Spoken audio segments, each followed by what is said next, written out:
I think we can go ahead and start to tackle the important first agenda item, which is minutes and actually approving the agenda for today. Has everyone signed in? If we could have all the commissioners and everybody can sign in, that would be great. And that includes commissioners.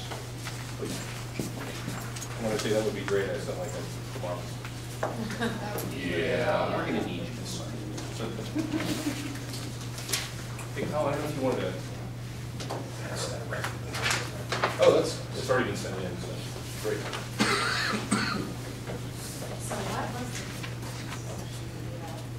was It was going to be about our rapid response communications and just a whole discussion about that. And I think what Amy and Ashley want to do is coordinate a little bit better with your communications plan and also with the bylaws a little bit more carefully. So, so we're just going to table that for now. So, looking at the agenda tonight, we've just got a couple of changes right off the bat. I spoke to Ashley earlier, and she's not going to be able to make it tonight. And Ashley and Amy, go ahead and jump in whenever you want to here. Let me know that the communications discussion that we were going to have surrounding our sort of rapid response efforts, is that or overall action process? for communications with the public, with media, Yes. And then some. and then some, Yeah, isn't quite developed to the point where we want it to be for tonight. correct. And we wanted Ashley to be here because she's been so integral in building it. So we're going to strike the communications discussion Building the from. communications processes. So wait, if I can just clarify. Sure. So beyond, I would categorize it as beyond communications processes. So how do we decide to act? So for example, how do we, it would include how do we weave in public comments and bring that those requests to action. It might not be communications, but it often will be communications. So it's broader. Okay. So we will broaden it for the agenda next time too. But that's going to be struck from the agenda today. That's 30 minutes. I propose that we add 10 minutes to emerging issues. We have a guest, Ms. Oppenheim, who's going to be talking to us about the city's equity work in various ways. We'll let Ms. Oppenheim talk about that. And so I would propose that we extend emerging issues by 10 minutes. We've got a vice chair election today. By our bylaws, we need to fill that position during this meeting. And so I'd say we could just go ahead and add 10 minutes to the vice chair election, just so we're not rushed there. And also add 10 minutes to the committee and liaison updates, because I neglected to add the communications committee in the liaison updates. And so that'll give us 10 more minutes to add the communications committee, which would be another amendment to the agenda. Those are my amendments. Unless anybody else has any, that is how we'll proceed with the agenda. So, next on the agenda is the minutes. Do we have the minutes, Jeff?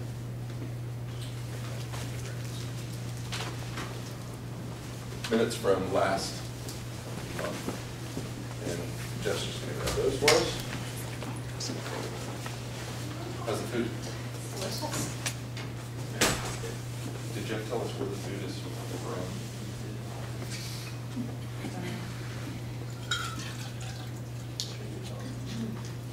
So while we're waiting, I'll take this time to congratulate our newest commissioner, John Pursue. We've welcomed John, I think, more than once to meetings already, but John was confirmed by a unanimous vote at City Council today, and they spoke really highly of him. I think Nick Fish said that if John hadn't already been tapped for the HRC position, he would have put him into another position. So we've got,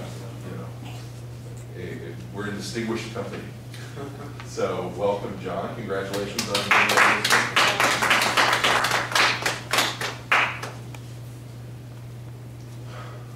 Okay, so we're just going to wait on those minutes because before public comment starts, we need Jeff to be back here.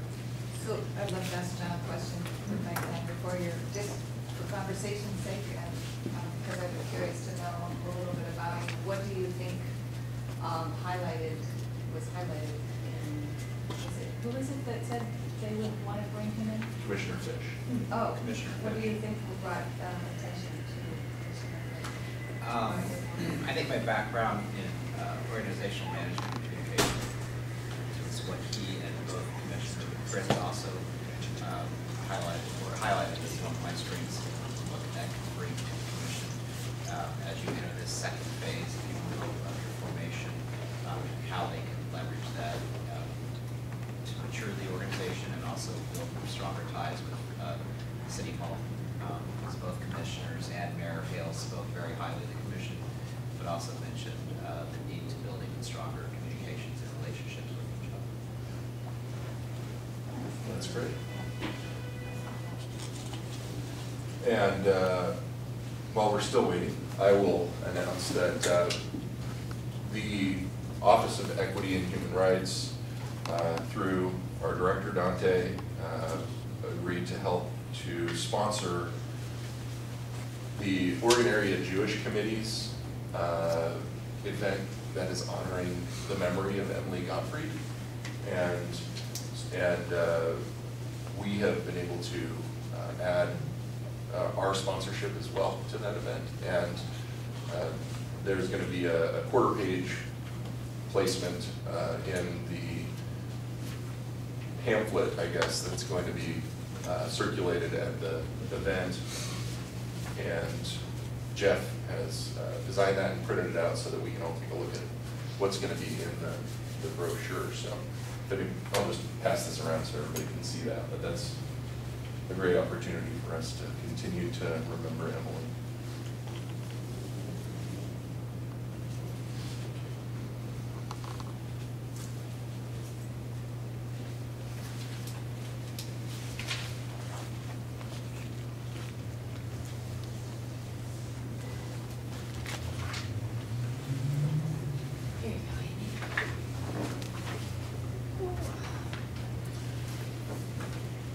So why don't we just go ahead and have our guests this evening introduce themselves, and maybe we can start with Shoshana. Sure. I'm Shoshana Oppenheim. I'm the new Title II, which is ADA regulation, and Title VI, which is Civil Rights Regulation, Program Manager for the city. I'm replacing Danielle Brooks, who you may have worked with in the past, and I started at the Office of Management and Finance in February. Thank you, and we'll be hearing from Shoshana later. Mr. James? Sorry, Dante James, the Director of the Office of Equity and Human Rights. Mike Tabor, and I'm filming for just to help cover the stories here, and it's on joeanybody.com. Thank you. I'm Mary Eng, and I'm very interested in human rights law, labor law, women's law, Guantanamo law, so I'm all about it. Welcome. Go ahead. I'm Tracy Reeve. I'm with the Portland City Attorney's Office, and I'm the attorney that's assigned to help the Human Rights Commission if they need legal help, and I'm going to talk to you a little bit about public records and public meetings a little later. Thank you very much. Welcome. Well, Easter, Portland Commission on Disability, the Public Outreach and Awareness Chair. Thank you. Chair. In the back. Courtney Roberts, Sisters of the Road. Thank you for being here. And I'm Kathy Cordell with the Oregon Coalition for Humanity, and my colleague Rob Hadley is on his way up, and he's hoping to speak about the proposed conflict minerals resolution for City of Portland. okay, welcome. And if anybody hasn't had the chance to sign up on our sign-in sheet, please do so, and let us know if you are interested in making public comment. Thank you.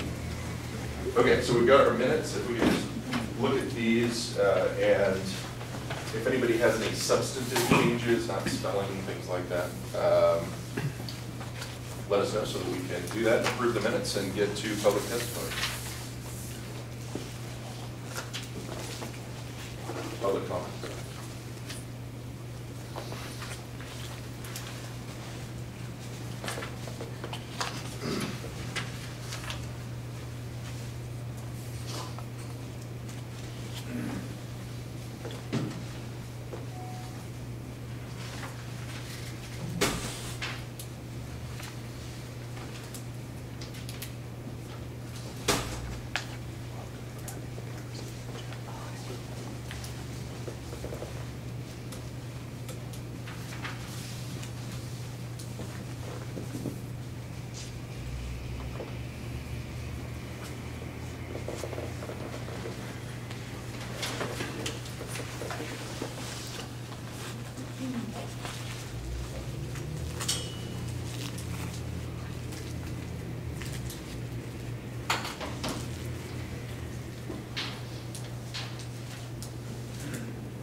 Okay, do I have any amendments to last month's meeting notes that need to be made? No? All right. So we now have a quorum. Perfect. Ah, wow, you're welcome.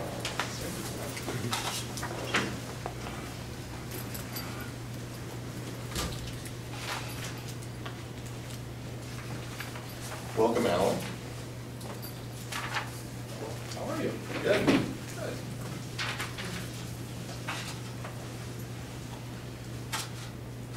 We are just about to adopt the meeting notes from last month. All right. That's right. So you don't have any additional? Okay. So, can I get a second? Second. Okay, all in favor of approving the minutes from February 6, 2013, and aye, a show of hands? Aye. All opposed? Abstentions? Abdul and Christine?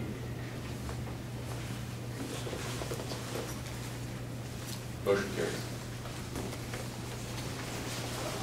All right. Next on the agenda is public comment. So if anyone has signed up for public comment and would like to do so now, I would recommend doing that now because sometimes public comment near the end of these meetings gets truncated substantially. So if there is public comment, go ahead and come on up. I think the best place to do it is probably the end of the table down here. Sorry. Thank you. Sorry. Oh. No problem. Will you just introduce yourself? Hi, so my name is Rob Hadley, and I represent the Oregon Coalition for Humanity. I'm here with Kathy Cordell, who's one of our coalition members for Arise Congo. And we are working as a coalition of interested citizens in the city of Portland and greater Oregon on the issue of conflict-free minerals and trying to eradicate conflict-free minerals in our purchasing at the city level. So just real quick heads up on what conflict-free minerals means. We're talking about the minerals that are found in our cell phones, our laptops, and other electronic devices, as well as other devices that we buy. So gold, tungsten, tin, and tantalum, these four specific devices that are coming from conflict regions, most notably the Democratic Republic of Congo. And so we are starting an initiative for the city of Portland to commit to buying only conflict-free goods. And so we started working with Commissioner Fritz back in the fall, and she suggested we come to this commission to share what it is we're trying to do and get some public support and build a grassroots constituency, which we've been doing over the last 6 months in Kirkcast. And our goal here again is to, as a city, primarily just to send a vote of, this is our values. We value as a city that we don't value buying conflict-laden materials that are causing conflict in the eastern part of Congo. One of our organizations, the Atlas Foundation, works with about 1,100 women who are all rape survivors in eastern Congo, most notably South Kivu and North Kivu. This is a direct cause, a direct link to these mineral mines that are being used by these militia groups, M23, the My, other groups, GLR, etc. So we're trying as a city to basically make a statement to commit to buying conflict-free goods when they're available, and to push our manufacturers in the country to produce conflict-free goods, and to primarily work to push these corporations to understand their processing, how they get their goods from the mines all the way to the actual finished product. This has been done at the federal level through 1502, which is a part of the Dodd-Frank legislation that was finally actually agreed to in August of this last summer, the rules, so we can actually start that whole process of verifying where these actual goods are coming from. And now, again, we're trying to now help educate and inform our community about what that means, so hopefully we can make that statement. We would not be the first city to do this. St. Petersburg, Pittsburgh has also done it. Many college campuses, about 20 college campuses, as part of the conflict-free campus initiative, has already started doing this and has already agreed to this. So we're trying to create constituency. And also the state of California, as a state government, is actually committed to this, doing this as well. So we'd be the first city in the Pacific Northwest. And I firmly believe the city is committed to this if we understood this issue, and we'd certainly set the example and trend for the West Coast. So that's our goal, and I know that's a short amount of time, so I want to make sure I have open for questions. I might have questions. Normally with public comment, we don't do question and answers, but today we did have a cancellation of kind of an entire block of time, so I want to just open it up if somebody does have a question. It looks like you've got some materials for us. I'm going to pass those out to you. We'll be able to follow up. You bet. Is anybody? I have a quick question. Well, so if, as far as city purchasing goes, would the biggest impact then be cell phones and electronic equipment, or like, is it toner? What would have the biggest impact? Yeah, City obviously purchasing? cell phones, laptops, any small electronic devices. We still work with PDAs, but those kind of devices, smartphones specifically. We're a big purchaser of electronic goods as a city, and certainly that's going to set a trend to help others people understand this issue and trying to get other cities to get on board in that process. So toner, no, but it's not just electronics. Obviously, we're working with Boeing and other major corporations that use electronics in their aircraft. So it's not just electronics, but that's certainly something that most people connect with because it's something we on a daily use every day. Go ahead. Did you make a specific request to Commissioner Fritz to ask council to pass a resolution making this a conflict-free zone? We absolutely did. And her response was to send you here? That's exactly true. So we've had 2 conversations with her and her staff, and we're continuing to work with her staff. Before the election and after the election, we've had these conversations.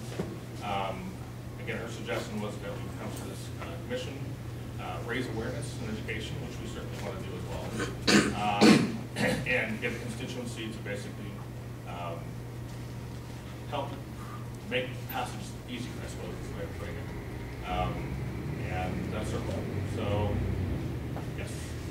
And do you estimate the fiscal impact of adopting this and following the It's primarily going to be a suggestion because, as I said, there are no conflict-free goods available to purchase.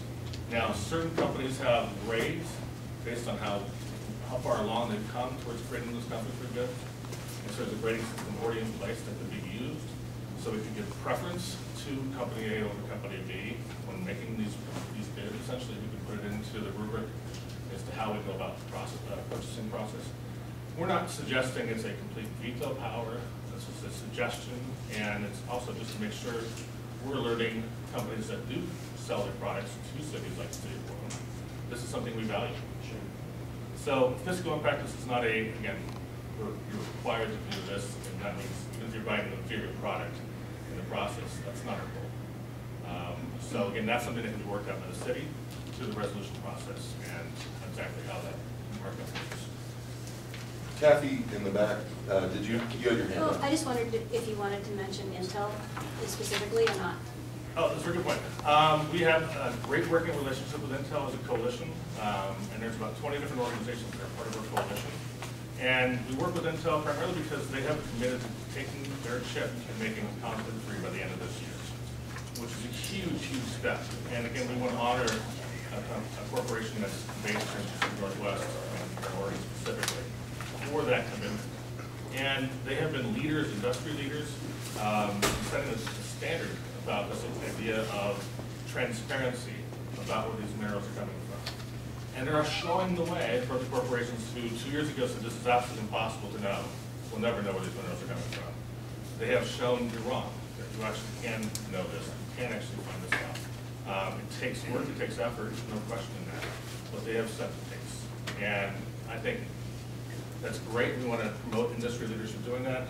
We also, as city leaders and as community members, need to also, as purchasers of these goods, put pressure on companies to do the right thing beyond just Intel. So, yeah. Have you found some support with Free Geek at the recycling end or a lot of the programmers?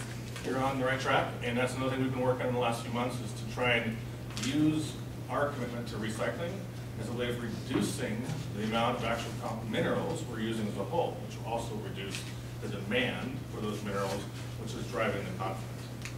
So we're tracking this from both sides, both in trying to reduce the purchasing of conflict-free minerals, because we don't know these minerals are coming from, specifically, and B, reduce the use as a whole. And that's somewhat being done by the city already. So city purchasing has a very extensive recycling program. So I'm not really worried the city isn't recycling their electronics. They are. But primarily trying to get the city citizens to understand this issue so that they find ways that they can recycle their goods. I teach high school, and I asked my students the other week, how many of you have an extra cell phone in your, in your drawer? The old one, the old iPhone 4, that's really old now. And they'll have their hand up, unless they have 2 phones, 3 phones. I'll get the 14 phones before the last hand goes down.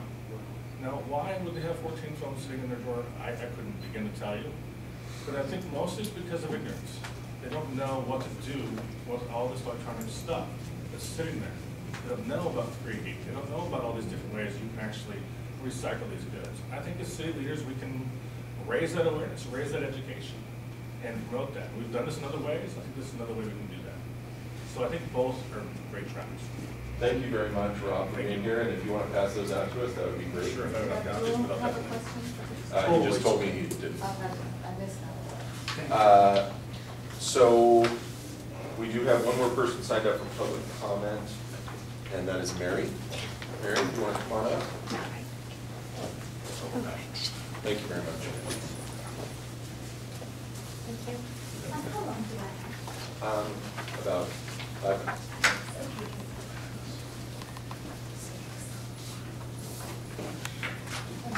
Hey, hello everybody. I'm Mary Eng, and I'm honored to be here. I'm so thrilled that we're doing this. When I was first told by Amanda Fritz to go talk to the Human Rights Council, I kind of felt like my issues were being pushed out of City Council and pushed out into this like outside room where everything was kind of like in imaginary land.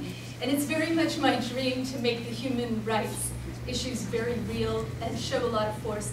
My background, I went down to Los Angeles to do some paralegal training. So I'm not an educated lawyer, although I often have very prolific legal ideas and opinions. So definitely consult with a lawyer first.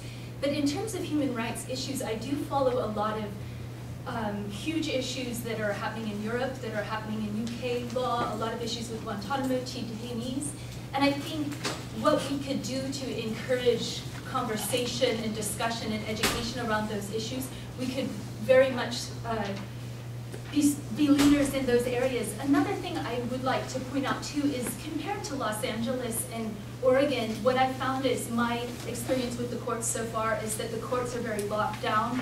There's not justice on landlord issues, there's not justice on labor issues. We very much need a daily minimum wage, and we need to cut out these 12 and 14-hour shifts that people are working. And so there's a lot of work to be done in those areas. I'm very interested in human trafficking and sex trafficking work as well because of these extreme dangers and studying international methods that those issues are curtailed or contained or dealt with, including also getting a sex workers union, which I think if we start to get unions and start to look at sex workers as humans and not criminals, there could be issues of their human rights being violated. And then getting through to the courts, I think we need internet available at all courts. I was really stunned that my laptop was confiscated for this recent FBI trap trial thing. And over in England, they allow tweets, live tweeting from the courtroom is an art form, like haiku. You tweet from the courtroom and you notice what's going on. And through the mishmash of all the different journalists in the courtroom, you get, transparency, you get an idea. Different people catch different things. So when you have only one court reporter and they black out all the technology, it's like the medieval Dark Ages. And so that's what Garin King, he's 78, he claims he doesn't know what Twitter is. We should take him to lunch and tell him what Twitter is and why it's important for judicial tweeting. And so I really wanted to talk to you about the FBI trap trial. I just got my first gag order today on my blogging. If you want to read about that, that's at fbitraptrial.blogspot.com. It hasn't been taken down as of today. I don't know if somebody's going to try to fish it through a copyright loophole and try to erase it from the internet that way. But I find it highly disturbing and encourage you to download any of my handwritten notes. But as a human rights issue, I'm a very poor human, long-term unemployed, currently enrolled in school, and using my student loans to go to Office Depot to scan up 40 pages of handwritten notes where I'm getting carpal tunnel because the court is opposed to technology of typing into like a Word document or a text document. I found that rather frustrating from a human rights angle of this person, no matter what they did, deserves a fair trial. And is the fair trial being impeded because we're suddenly against basic technological things like electricity?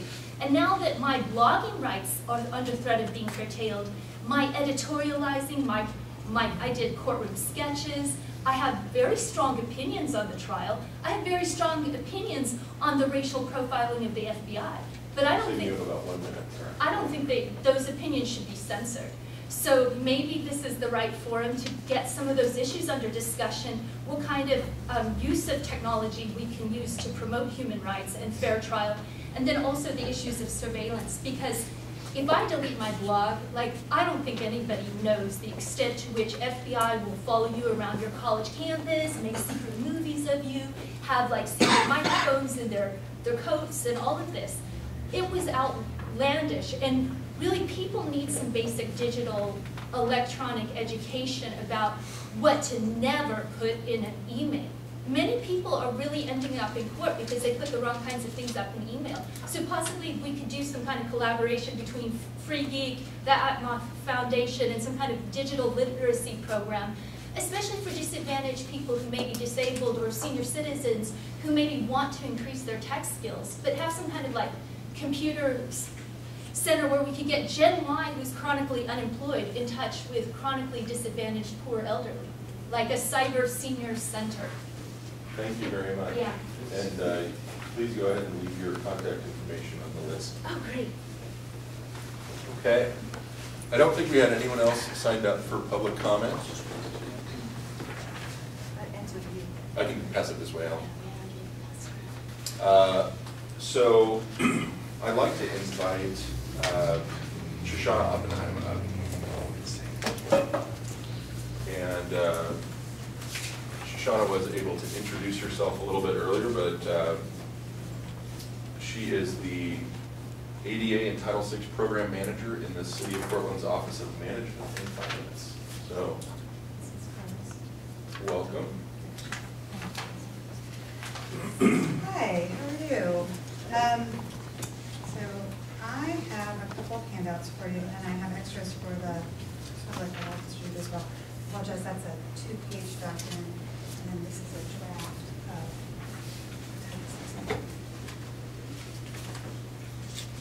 So I am here. The work that I am doing for the city is an extension of work that was called for in the Portland plan, and also called out in the work plan for the Office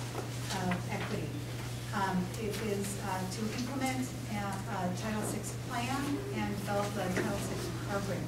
So the first part of that is to develop a plan. I have a working draft which I've circulated to you, and I'm hoping that over the course of my work, I will have the opportunity to work with members of your commission on both the draft plan and bringing the effort to bring it to council in June.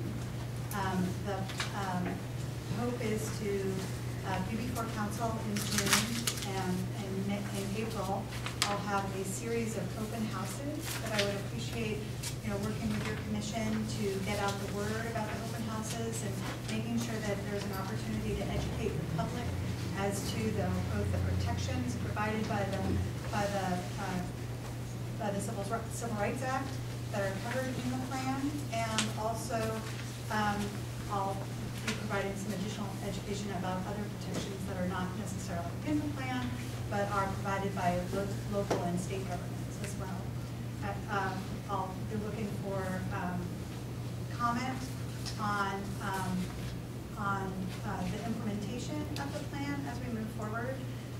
The plan will come with guidelines and suggestions as to how the work that's outlined in the document can be implemented at the Bureau level. The plan is a citywide document and will be provide coverage for all of the bureaus. So each of the bureaus will not need to develop their own plan, but rather this document will be more encompassing of that work. So I know I'm using the term Title VI a lot, but Title VI basically provides protections so that folks can access the benefits of government and can't be denied the access of the benefits of government based on their race, national origin, color, sex, disability, or income status, or limited English proficiency. So it's basically those federal protections that are provided by federal regulations. Is the Portland plan being guided by state or local law in addition to federal law? The Portland plan, I think, is something that is called out locally, but there are elements of the Portland plan, the comprehensive plan, that are called out for in state law.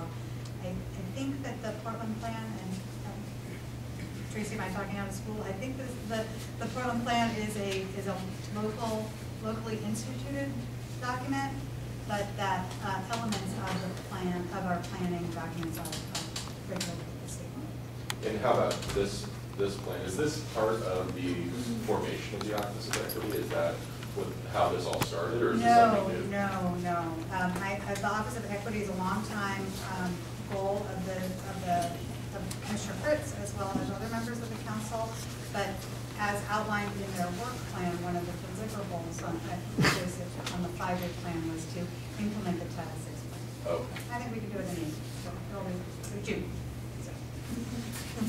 Okay. When you have the dates for your open houses and things like that, you need to do a press release if you just give us a heads up. That would be terrific, and I'd be happy to come back for your, I think they're all going to be scheduled the last week of April. Be happy to come back at your April meeting, remind you of our efforts, and give you an update as to where I'm at. And then we can also work with Jeff to do Facebook, Twitter, but obviously, they're both limited in reach because it depends on who picks it up and who reads it, but we do based on the resources we have. I think that one ask for you would be for those of you that are involved with organizations that have lists of folks that would be interested in the work that I'm doing, to partner with you and your organizations to get the word out. I hope to, at each of the open houses, have a partner with me that is interested in making sure that folks from the community are engaged. So we have like a one-pager that we can use to... I will have a not legal sounding one-pager, but one-pager that I just sent out, I will have something shortly. I expect it by the end of March. In page 10, it's up to page, what is number 2.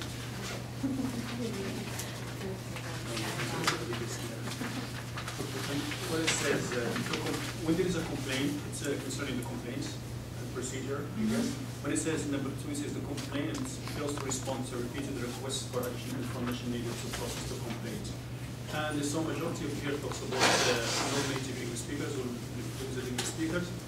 And as well, we have lots of people who are homeless or people with no resources for phones. Do you have something that describes how do you contact or do the, is it, you try, for example, calling the second one, it's first calling, second letter, Right. third, I don't know, send the police to find the person. So is this a way so public know and accommodates people who doesn't have this No, it's a good point. languages?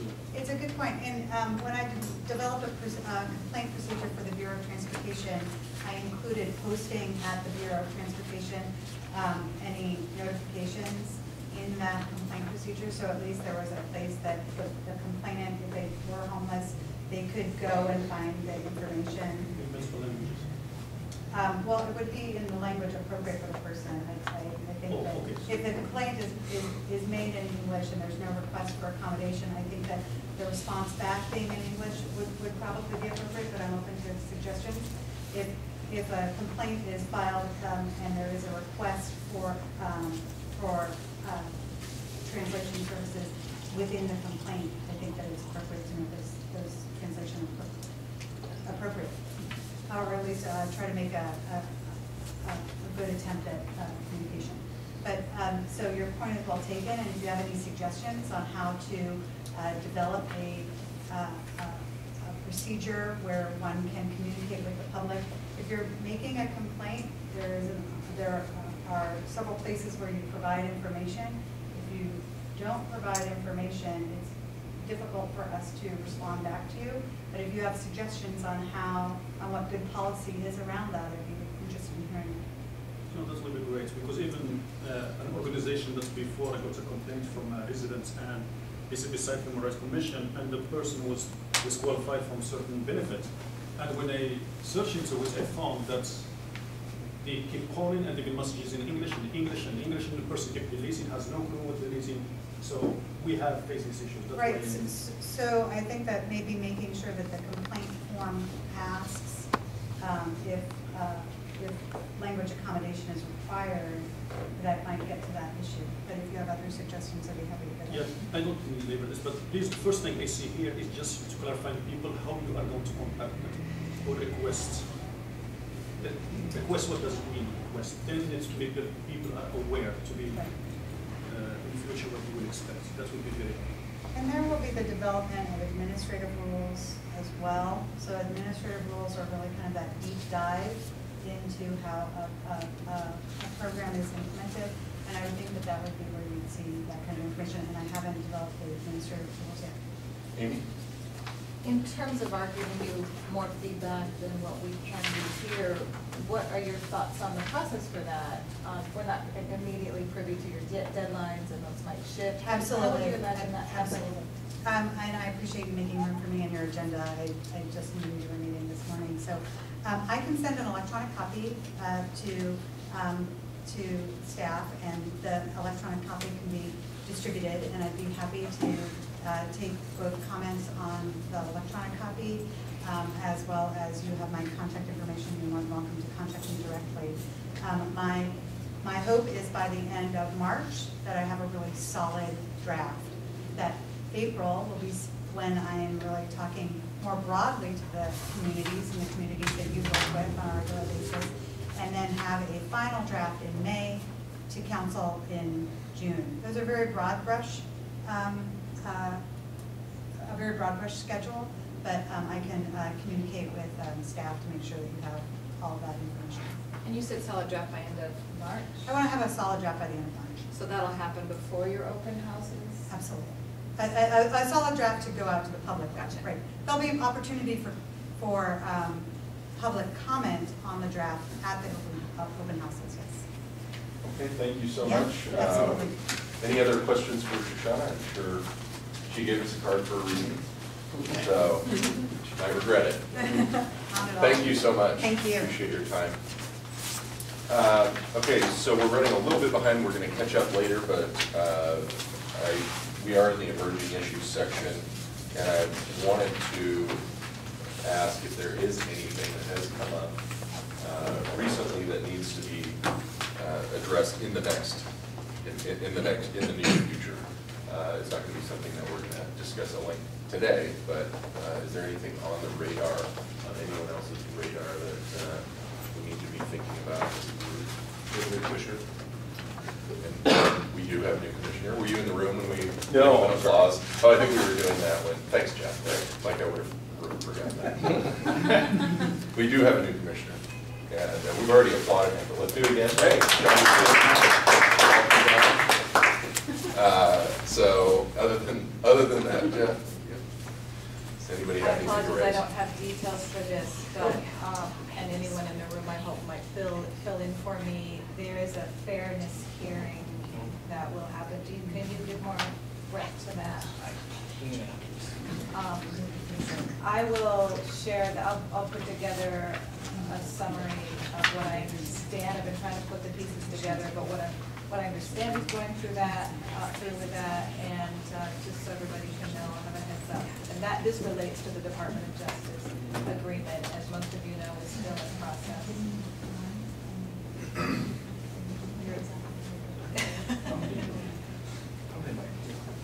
Okay, well, let's hold that, and Dante may be able to fill us in a little bit better on that, but Diallo? Would the fluoridation issue be something that would be something we should talk about as an emerging issue, because it does have a vote here,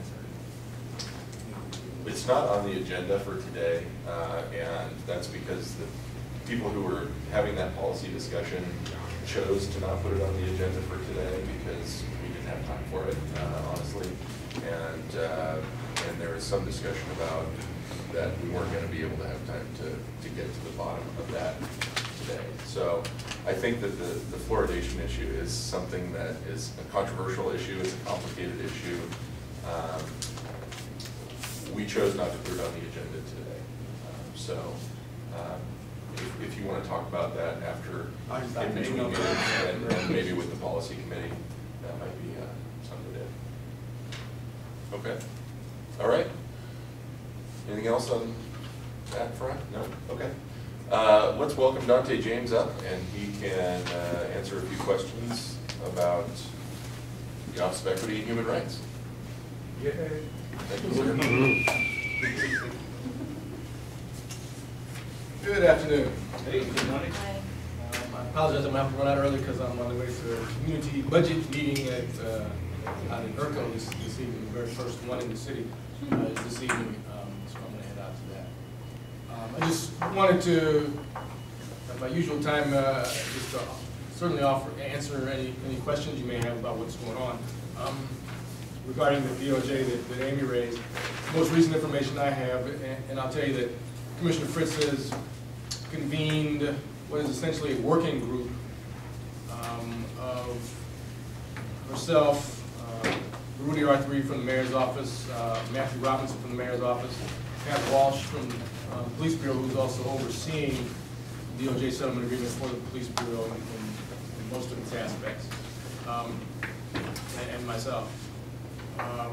To meet on a fairly regular basis just to keep up with what's going on and begin to determine how we can institutionalize the DOJ settlement agreement once it becomes finalized, which it is not yet. The judge has essentially ordered the parties to mediation, the parties being the union and the Police Bureau, and because the union is intervened in the suit. And so the judge ordered mediation.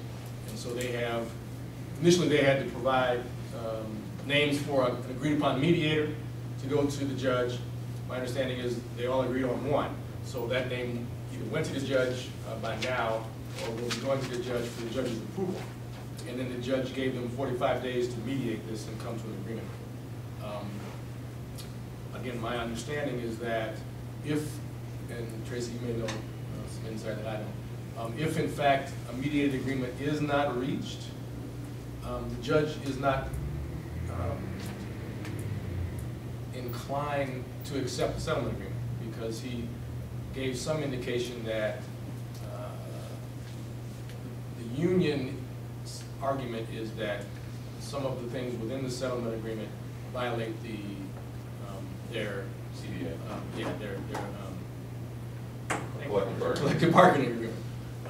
And so which is why he sent him to mediation, because he said he was not inclined to make a ruling on it without that input. So if they don't come to a mediated agreement, he does not have to accept the settlement agreement. And then essentially the suit could go forward. I mean, the suit is already filed by the DOJ. It's just put in advance as this process goes forward. And so the suit could go forward, and then a number of things could happen. So, long story short, as it relates to the Human Rights Commission and the COAB and the COCL, the kind of independent monitor, it's just pushed back because there is no timeline that begins until the settlement agreement is signed. And so we understand everybody's role in creating the COAB and time frame within which the independent monitor, I call it COCL, within 60 days, 3 names have to go to City Council. It's within 60 days from the date the settlement agreement is signed. If it doesn't get signed, everything gets pushed back. So that's the long answer to a short question, where that is, which is in limbo at this point, pending mediation. I think I misstated anything. If anybody knows anything, But the fairness hearing what is, happened until after mediation? what happened, okay, but it's, there was a decision that there will be one? Did you understand that? If mediation goes through? Assuming that there is well, I'm not quite sure, quite honestly. I was trying to figure out why there would be a fairness hearing, unless he was willing to change the contents of the agreement in the first place. And so, if there is a mediated settlement agreement, I don't know that he would then still feel inclined to have a fairness hearing, but I truly don't know the answer to the question. I truly don't. One thing I'd love to add is that the Albina Ministerial Alliance did request to be listed as a party. But they didn't receive that, but they did receive a status. So essentially like a friend of the court. They can intervene and offer their thoughts, suggestions, etc. But they have no standing to be a party. And so as far as how that affects the Human Rights Commission, we've got an appointment to the Community Oversight Advisory Board, the COAB, which is now on hold until, well, who knows how long, probably fall. We're looking at. It depends on whether folks can agree. I mean, he gave them until April 15th I mean, that's when the mediation has to be finalized, unless he extends that or something. So. And then there are all sorts of built-in deadlines after that, 90 days and 30 days. Right.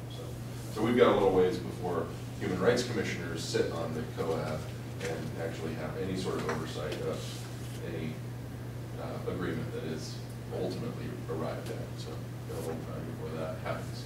So we signed the Memorandum of Understanding. You guys have it in front of you. There were 2 options given to me. The second option is the one that Dante opted for, which was to just strike the language about the dispute resolution, and I think you gave a reasonable response to why that was. Yeah, I'm happy to say. I mean, because it was, as I understood what the language was desired, the desired language is something that I can't impose upon city council folks who I don't, they're not my commissioner. They're not the commissioner for the office, and so for me to put into a document to say they would have final authority, I can't give them what I don't really want. And so I wouldn't impose a requirement on a city council person, one, who doesn't know I'm going to oppose it, and 2, I don't know that it's within their purview to have that full answer, because I believe it's up to the commissioner in charge, not the entire council. So that's why I struck that. So We do have language that was approved by the commission though, and so the memorandum of understanding has been signed, and so thank you to everyone who participated in that effort. It's nice that we've got that in place, and it was a lot of work, and I truly appreciate the effort it took to do that, the give and take with Amy and crew, so I truly appreciate that. And I think it's a wonderful working document that sets out the tone and the manner within which my office and the HRC will function. So I think it's an excellent foundation. Any questions for me? That's kind of all I had. all right. Thank you. Well, thank you very much. Thank you. Okay. So last year we were visited by our city attorney who helped answer some of the questions that we had about some of the protocol issues and procedural issues that we had for her. And we thought it would be a good idea because of some of the questions that have come up recently about some of those same issues to have another update from our city attorney. And so we're going to welcome Tracy Reeve up here to educate us. Thank you very much for being here. Well, I'm glad to be here. So my name is Tracy Reeve, as I said, and I have been with the city attorney's office for a long time. I'm one of the chief deputies, and I supervise the litigation group. I also do a lot of work in the area of civil rights, constitutional law, and advising in those areas. And the Office of Equity and the Human Rights Commission are, if you need legal work, I'm who you get. And so I'm going to start some cards around both directions. I helped work, several years ago on the initial formation of the Human Rights Commission and the bylaws and stuff, and did actually a version of the information that I'm going to give you tonight several years ago. But I haven't had an opportunity to work with you guys since then, and so I'm really excited to be here, and excited that you guys are doing the good work that you're doing. So tonight, what I was just going to very, very, very, very briefly go over with you is the bare bones on public records and public meetings law. And the reason I'm passing my cards out, and I actually put my name in the little summary here for where you can get more information, because a lot of this is very fact specific, but I wanted you to have the broad overview. It's kind of dry, so bear with me here, but hopefully it'll save you from headaches later. So, the initial question is, does the public records law and public meetings law apply to you? And the short answer is yes. It applies to city commissions and city commissions, so there you go. The presumption under Oregon law, and it is quite a strong presumption, is that the public has a right to inspect any public records. So, and public record is very broadly defined. It's any writing, but writing, as you can see, I've set forth the definition here, means pictures, sound, symbols. It's electronic communication. So I just have a little note that the definition of writing is certainly broad enough to include emails and text messages if they discuss the city's business. And so that's one of the things I want to touch on, is that if you're doing commission business on your personal computers or personal smartphones, cell phones, in certain circumstances, that might make those devices subject to a public records request for that information. So that's something I want you to be aware of. Okay, so once a record is created, the public body is responsible for retaining that record according to retention schedules adopted by the body. And the custodian of records is responsible for making public records available upon request. So most records that have any kind of substance do have some kind of a retention schedule. And there's a variety of different retention schedules for different types of documents. Some documents don't have a retention schedule. I haven't attempted to set forth retention schedules here, but if it is a public record and it is relating to the conduct of the city's business, you should assume that you may have to keep it for a period of time. The most common period, well, I shouldn't even say the most common because it varies widely, but a lot of records it's 2 years. So do you prefer questions as we go or questions at the end? I'm happy to do I think it's up to you. whichever. So when we're talking about emails, all of us here, we have our own private emails.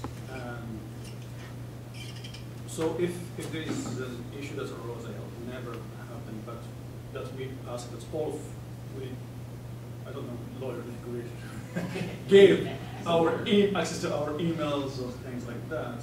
So that's why we accessing all our private emails because we're using our private accounts. Or can the city, since we work for the city as well, assign us public city emails in the future? That's a good question. I mean, I don't, that would be through the Office of Equity. You probably want to ask Dante and his staff about, I don't know how it's set up, whether you guys could or should have city emails. The way it would work if you had your own email account is, it wouldn't mean that all of your private emails are public records. What it would mean is that if you have a Gmail account, for example, and you're using your Gmail account for your work as a Human Rights Commissioner, that document on that Gmail account would be a public record. And so what would most likely happen, what would ordinarily happen is if we got a public records request, somebody would say, Tracy, I just got a public records request in for records from the Human Rights Commission. And I would call Jeff and say, what are we gonna do? And we would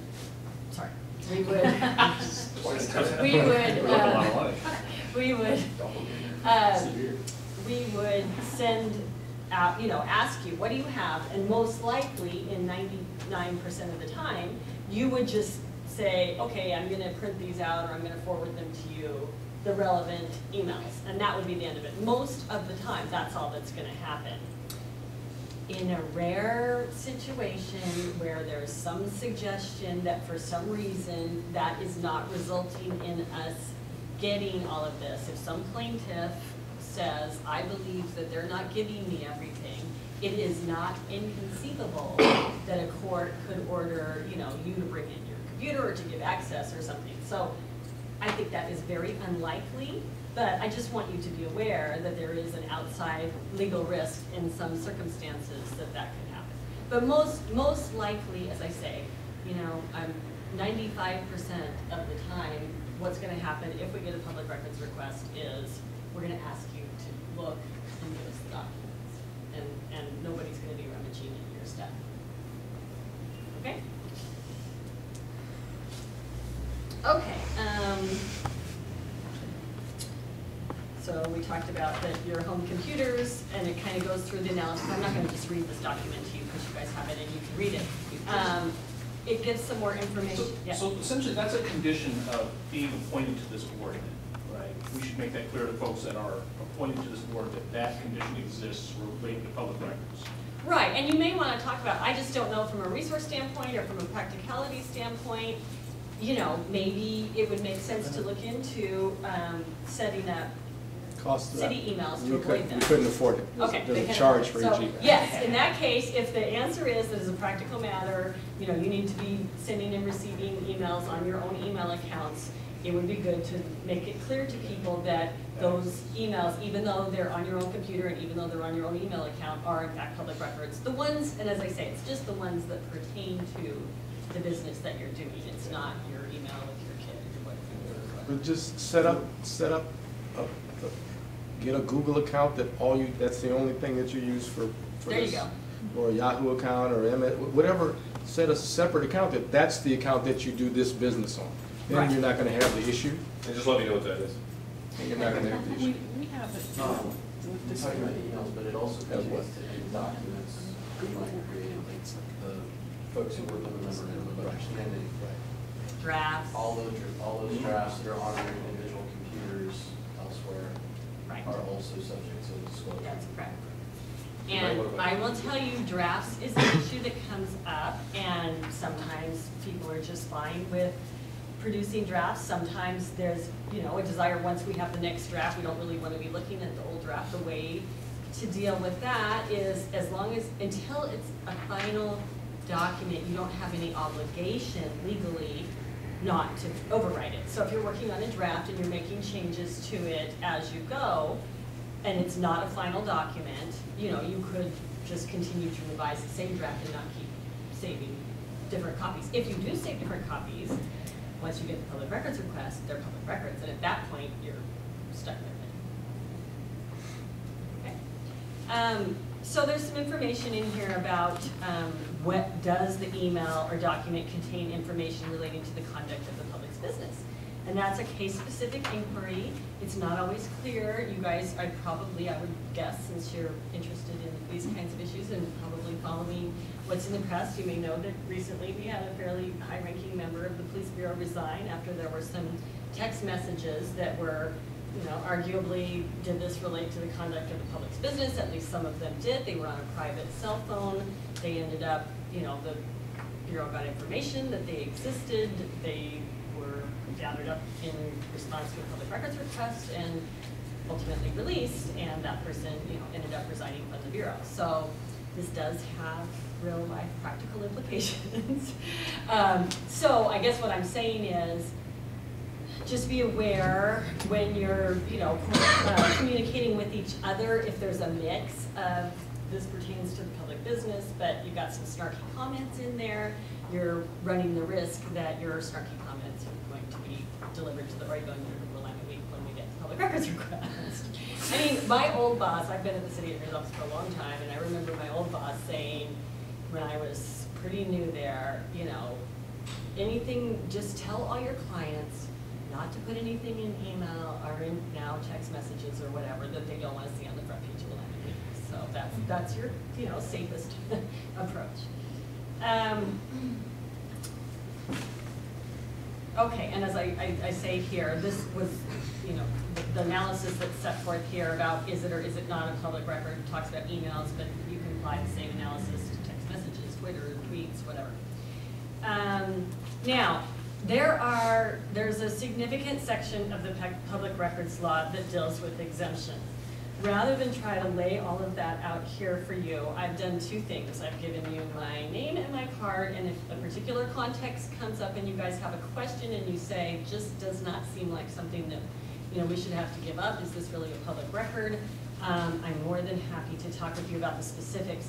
I've also put at the very end of the document links to the Public Records and Meetings Manual of the Department of Justice, the State Department of Justice.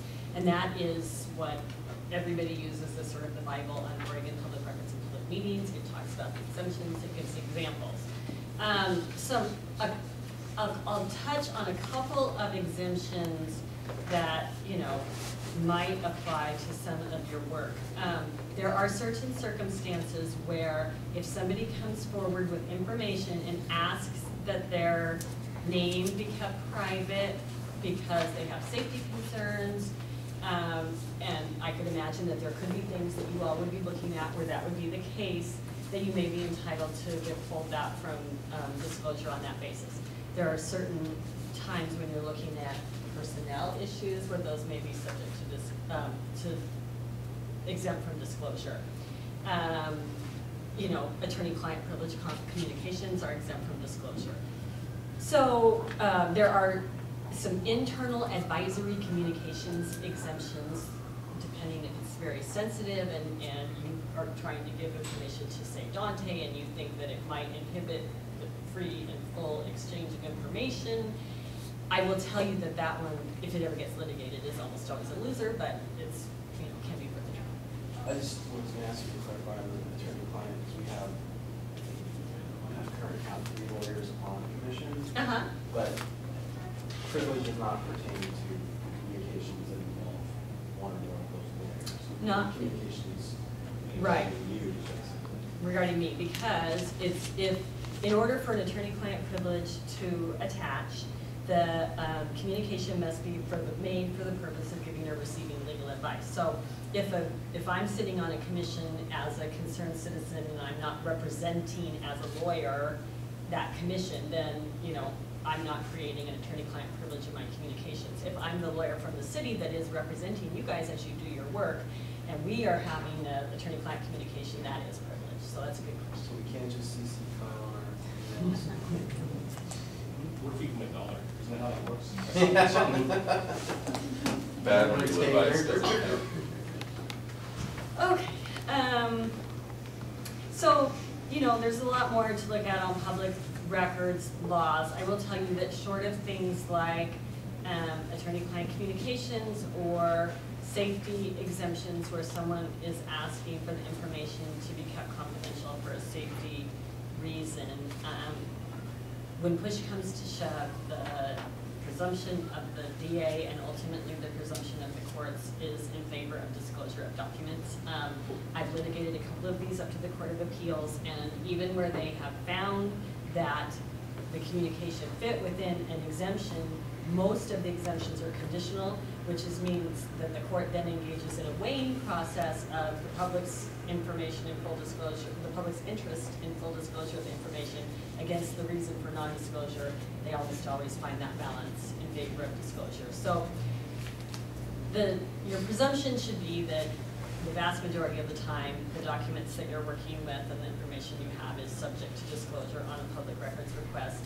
But if something comes up, it's sensitive, there's a concern, you know, then please feel free to give me a call. We can look at the exemptions and see if, and we want to do that ideally at the time, you know, that you're creating documents and not later, because, for example, in order for the exemption about, you know, someone bringing forward information that they think could be, that they think could put themselves at risk, they have to request at the time that they provide that information that their identity be kept confidential. So, you know, if you're going to be doing something sensitive and soliciting testimony, and you know at the outset that that may be something you want to keep confidential, you're going to want to have people, you know, give them that information and ask them if they want to request that their information be kept confidential so that you meet that exemption.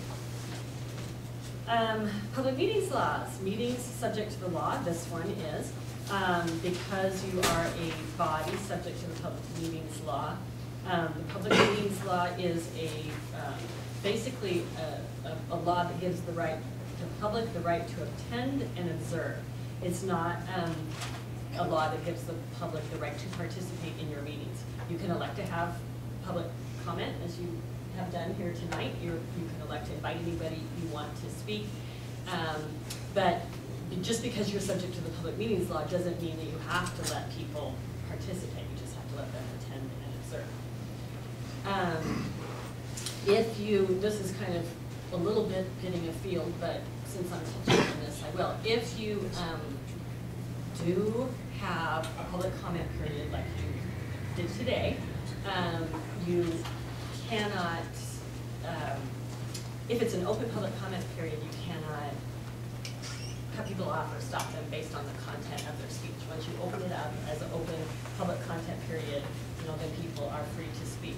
You could also, if you chose, for example, if you're looking at a particular issue and you want to invite public testimony on that issue, that would be what we call a limited public forum, and you would be entitled to, you know, limit, say, one of the things we heard tonight is the issue of human trafficking. Say you wanted to say, we're gonna have public comment on the issue of human trafficking, and then someone started talking about, not to make any value judgment, but, you know, the fairness in the, use the right words, but the minerals used for the cell phones. It's not that that's not a, you know, valuable topic, it's just that you're dealing with human trafficking and you're entitled to limit it to that. But you have to do it ahead of time. You can't midway through say, oh, we don't care about that. You have the right as a public body to conduct your meeting in a way that enables you to get your business done. So you can, if someone is disrupting the meeting, you can ask them to leave. If you're actually going to ask somebody to leave, you do want to make a finding, who's ever presiding over the meeting, that they are disrupting the running of the meeting, just because that's kind of the court test. So you would want to say, you are now disrupting the running of our meeting, we're going to ask you to leave.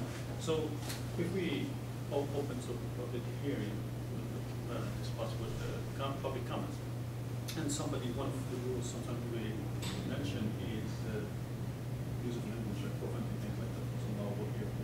So if somebody starts doing or being offensive or attacking or language, we have the right to.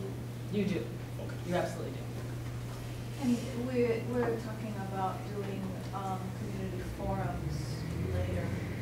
What of that can you point to, do we need to pay attention to when we do those forums? Is that just, we're just speaking about meetings at this time? So if a community forum would be is a public meeting if a quorum is in attendance, which is under your bylaws, a simple majority. So if you had a public forum that was attended by fewer than, I think, 7 of you, that would not be subject to the public meetings law, and so you wouldn't have to worry about it. If you had a public forum where you were, say, inviting testimony and it was going to be a quorum, it's probably an information gathering session, which would be subject to the public meetings law. If you were doing it because you were on specific topics, you would be entitled to say, we're asking people to come and address this topic, and again, you know, you can't do viewpoint discrimination, meaning if you say, we're going to have a community forum on human trafficking and people are welcome to sign up and speak for 5 minutes on human trafficking, you cannot then have, you can't only hear from the people who are pro one side of an issue and anti the other side. Once you say it's human trafficking, you have to let everyone speak who's addressing the topic of human trafficking, regardless of whether they're pro or con a particular viewpoint on an issue. But you can limit it to that subject area. Does that answer your question? Yes. Okay. You can't enforce the time limit. Oh yeah, you can enforce the time limit. Absolutely. That all goes to having reasonable control over the conduct of your meeting. Okay, I'm sorry. I feel like I'm rambling on, even though I'm trying to keep this short here. So what is a public, and there's some definitions here that tells you why you're subject to the public meetings law. I won't run through all of that. So the quorum requirement, it's only a public meeting when you have a quorum. Again, that's a simple majority for you guys. Purely social gatherings do not create a public meeting. In order to ensure that you're having a purely social gathering, you should not be talking about commission business at all. That is a challenge. And so we generally advise, you know, to really think about that. And are you going to be able to have a purely social gathering where commission business isn't being discussed? If that comes up, I'd be happy to talk with folks further about how to handle specific situations. I will tell you one situation that came up, I forget, things seem like they weren't that long ago, but it's probably been 2 or 3 years ago with the Human Rights Commission. It's the only issue that's percolated up to me, is there was a desire to have a quorum of the commission, what ended up being a quorum of the commission, go through the police firearms training or something out of Camp Rylea, and it was like, We split it up because... Right, exactly, and I was like, I'm really sorry, but if information gathering is included in the public meeting, and if you want it to not be open to the public, which there were limitations because the space isn't open to the public, that ended up having to be split into 2, so there was no quorum there at any given time. So this stuff does come up. So yeah. we probably need to wrap up, but yeah. One thing I wanted to mention that has come up pretty regularly about whether it's a public meetings issue is email. And if people reply all in emails, and this is something I think that probably affects us the most, because something will go out and somebody will reply all, and then we wonder. Right. So maybe you can help us. Right. So electronic communications can constitute a public meeting if they're sort of serving the function of a public meeting. If you have everyone online at the same time or within a short period of time, or if you're doing group emails and then reaching decisions via email, that is going to violate the public meetings law. So you do need to be very careful about that. If you keep those emails to fewer than a quorum, if you just keep the emails that are going out to being very informational, if you split things into smaller groups for people who are looking at specific issues, but if you're deliberating toward a decision or reaching a decision via email and it's more than a quorum, you are going to run afoul of public meetings law. So if I'm sending an email saying, congratulations, John, on becoming our newest commissioner, no problem. Right. That's informational. But if we are sending a document like our Memorandum of Understanding and saying, let's hear from everybody on whether or not they think it's okay for me to sign this, that would be a violation of the law right there. It would, and There's it's no a pain, but... we can remedy that by going back and posting a public meetings notice or something like that, right? Well, Or I mean. you've had a public meeting. Right, and you have to look at how serious is the violation, and it's not like everybody's gonna go to jail because they did that, Right. but you wanna avoid that to the extent you can. Thanks, Alan. Just how much you formulate before you go, someone goes to jail. In Kyle's example, he didn't say, you know, if his email wasn't, should I sign this, it was, I want to have a meeting to discuss signing That's this. fine. You can send out information for people to prepare for the meeting. It's when you start getting into the back and forth, and you are, or deliberating toward a decision. Now, what if it's someone responding to Kyle's email just one by one? That's- Well, if it's one by one, and then that's how a decision is getting reached, you Okay. still violate the public meetings law, because you're subverting the purpose. The public meetings law purpose is, you know, the sunshine law, to have the decision-making occur in public. Just to make transparency, so if he does post beforehand that we're going to have a public meeting or make a decision through email, then we can make a decision through email. No, because you can't allow public access. The problem is you have to have public access, and there really isn't a good mechanism, you know, I mean, there may be that So I'm the aware of, decision but. making through email. Right. What if all the discussions are on Facebook? That's public. Well, that's just what I was gonna say, what if we had a Google group that we all had access to, and it was actually open to the public? Yeah, And we could discuss openly in that form electronically, that the public could access, it would be open. So that's intriguing. I am not the public meetings law expert in our office. We do have one, and once it gets into these very esoteric things, I would be happy to talk to you and find out further. And that would be one way for us to operate electronically within the bounds. You'd have to give notice, you'd have to, and whether that is something that, you know, is enough public access to satisfy it, but I would be more than happy to discuss that further if someone wants to. I would say, because I deal with ADA stuff too, I wouldn't say avoid, because there is language that not everybody speaks English, and there is ADA. Right, that's a lot actually of the it piece becomes- that I was considering as. Tracy, just one quick question. Is there a requirement of how far back we have to go on the website specifically for agenda, or meeting minutes, agendas, things like that? No, I don't think there is under the public records law. Okay. I mean, the public records law just says it has to be produced if requested. It doesn't say it has to be posted on the website. Okay, great. I had two questions. One, so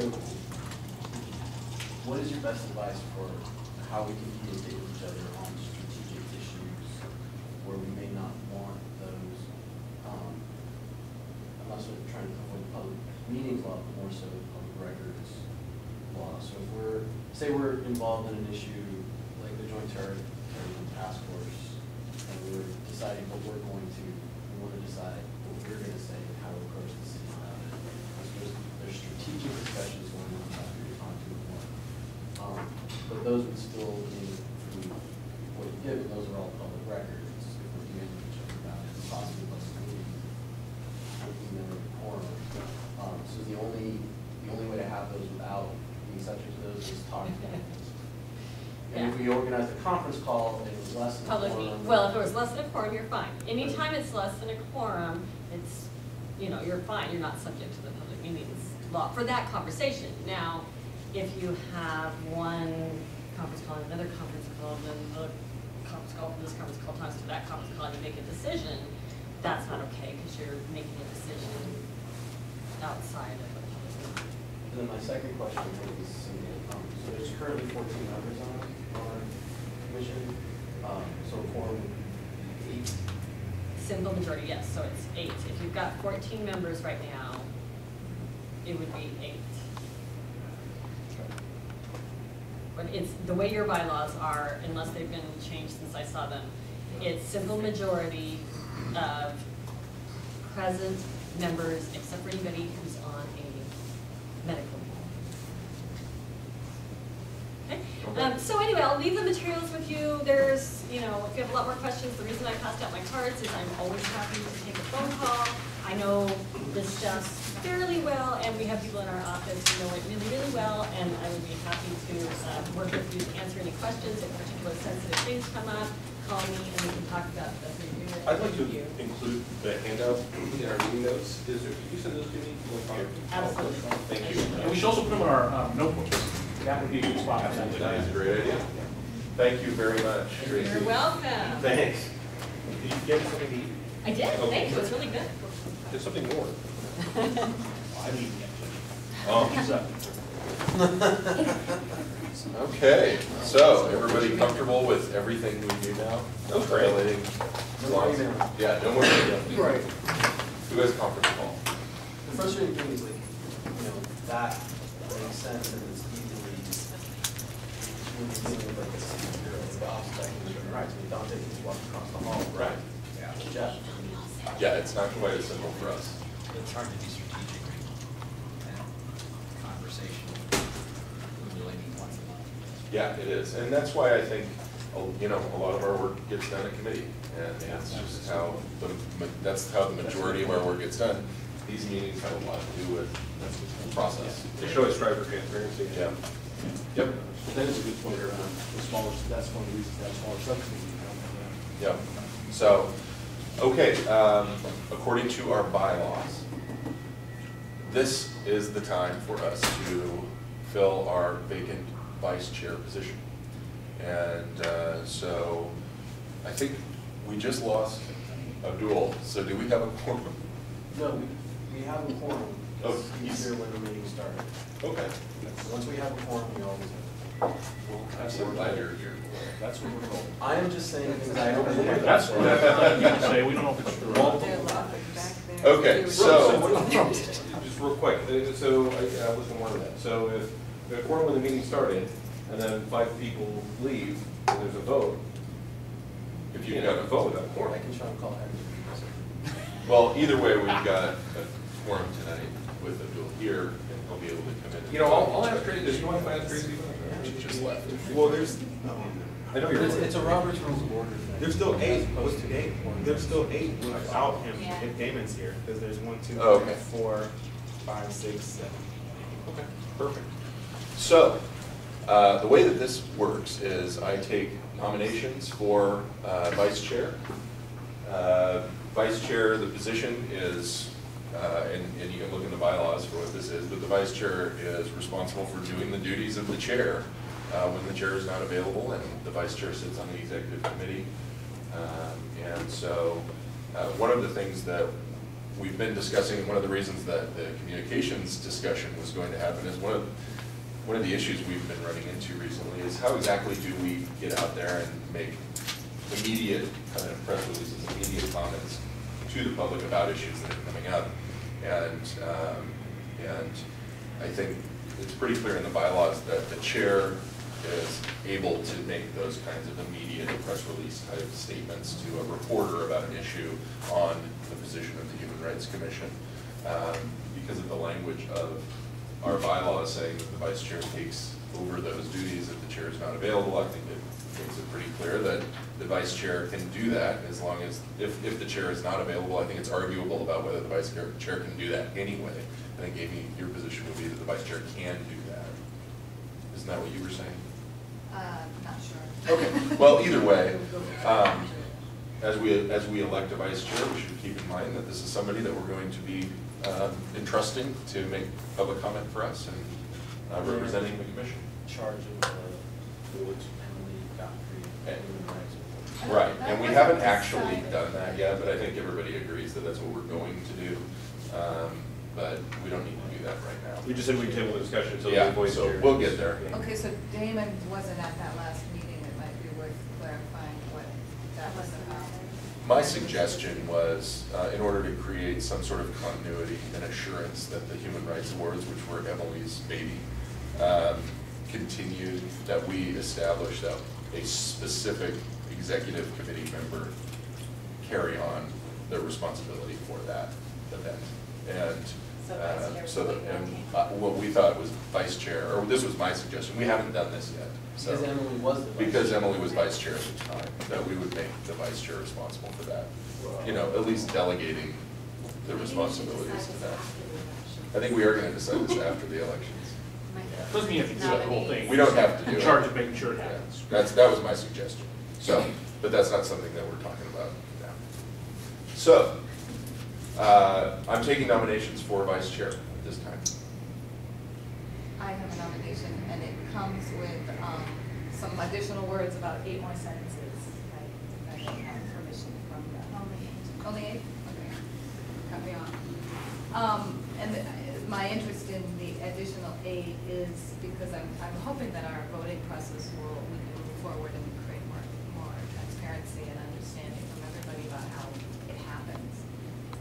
So I was actually asked by 3 commissioners to run, and it had been off my radar in one reason because I was hoping that we would be able to have at least one person of color in a leadership position at a time, and that's not a reflection on your work at all. I have a color. Indeed. But then with encouragement, I did change my mind and make myself available. So that brought me to some discussions about what do we do with that. And at the time, I was understanding that Damon wasn't available.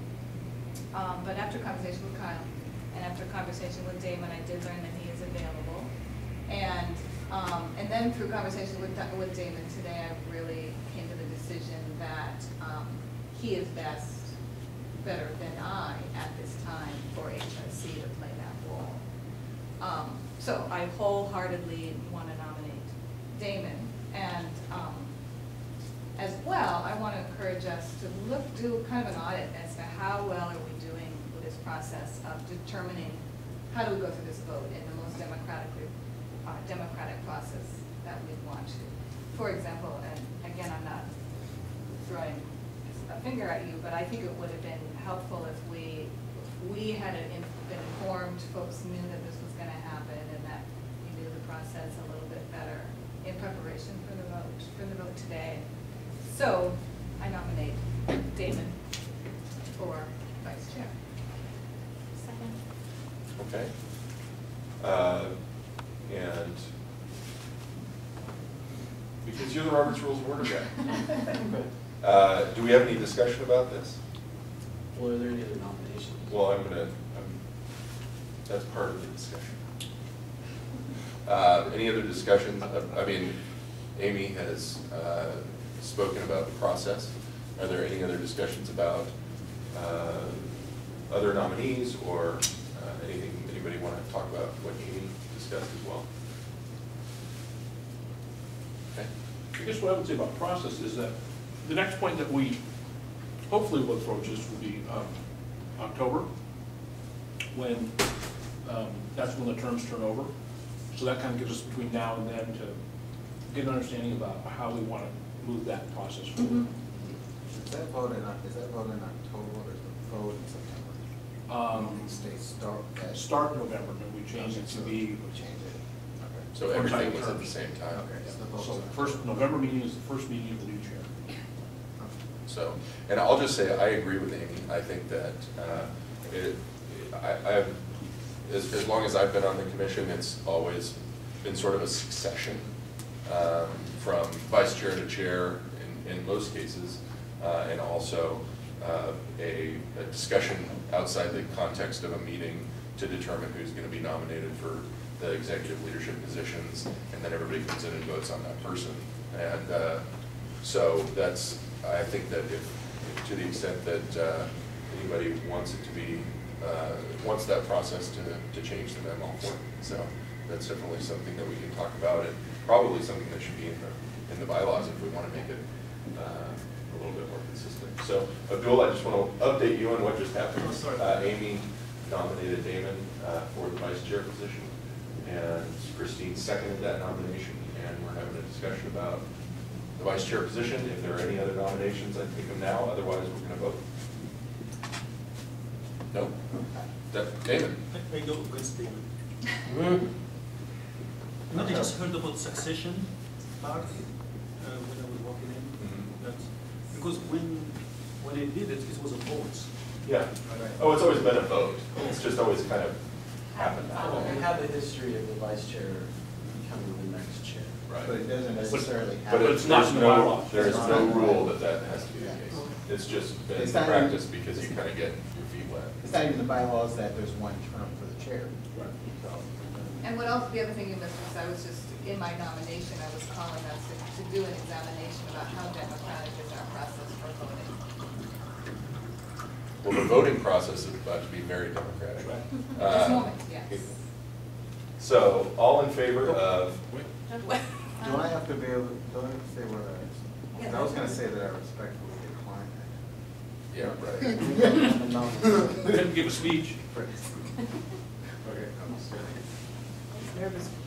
So here's So I think you have to close the nominations and then. nominations are closed.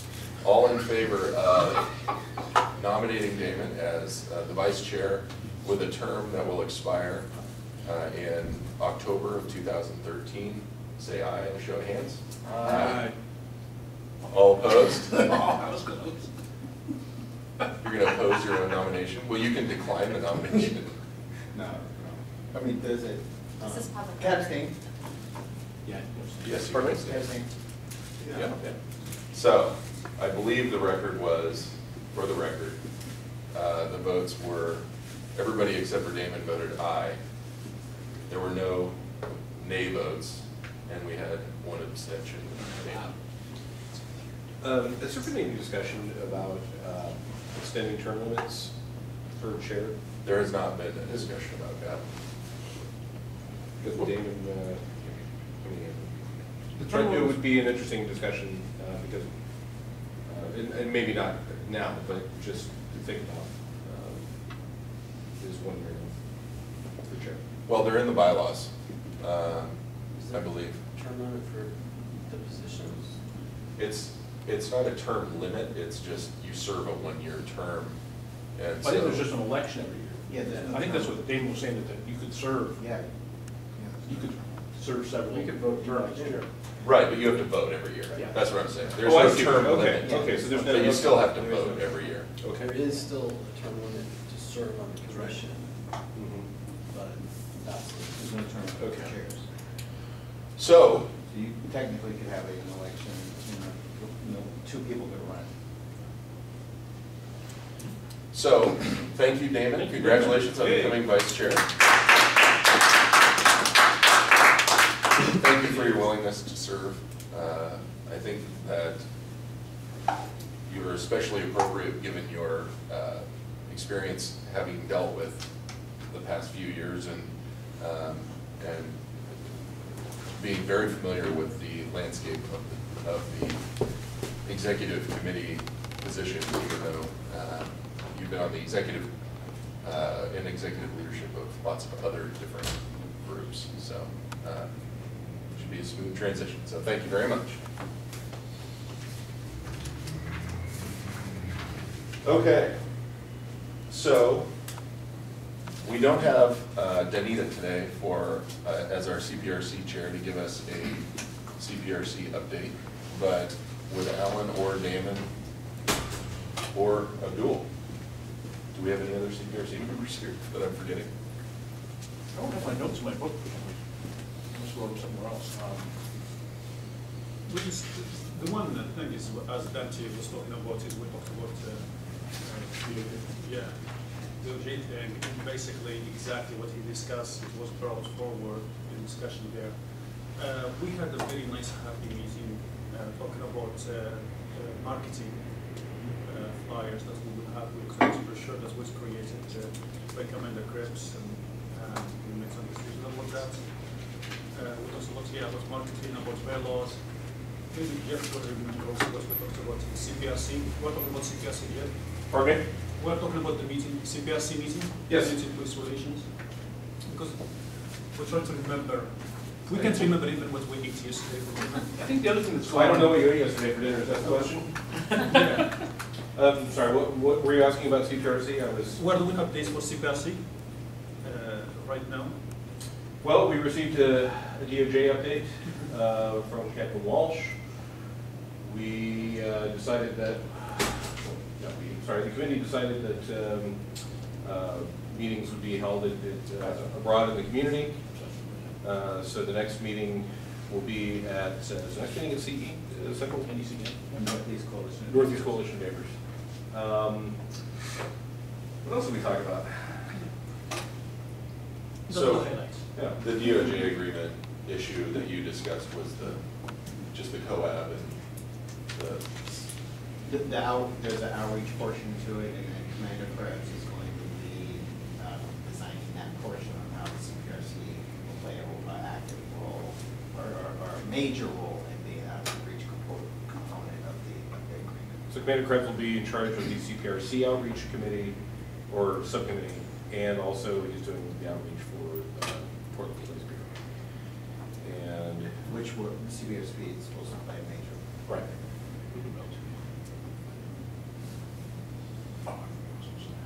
Oh, I guess the other thing about around DOJ with, that we're hearing from the police members of the CPRC is that the reason you have folks like Captain Walsh and Commander Krebs in these positions is the Bureau is not waiting for the agreement to be finalized before they start putting in place some of the pieces that will help comply with the issues that have been brought up around the DOJ agreement. So they are moving forward with some of those pieces because they need to be done, not necessarily because there is agreement for a potential suit that's coming. So that's what we're hearing from those folks, and why you hear folks like Commander Walsh, Lieutenant Walsh, and Commander Krebs in those positions already and starting to do things. So they are being proactive on those pieces that were brought up as part of the DOJ agreement. So they're moving forward with Hiring.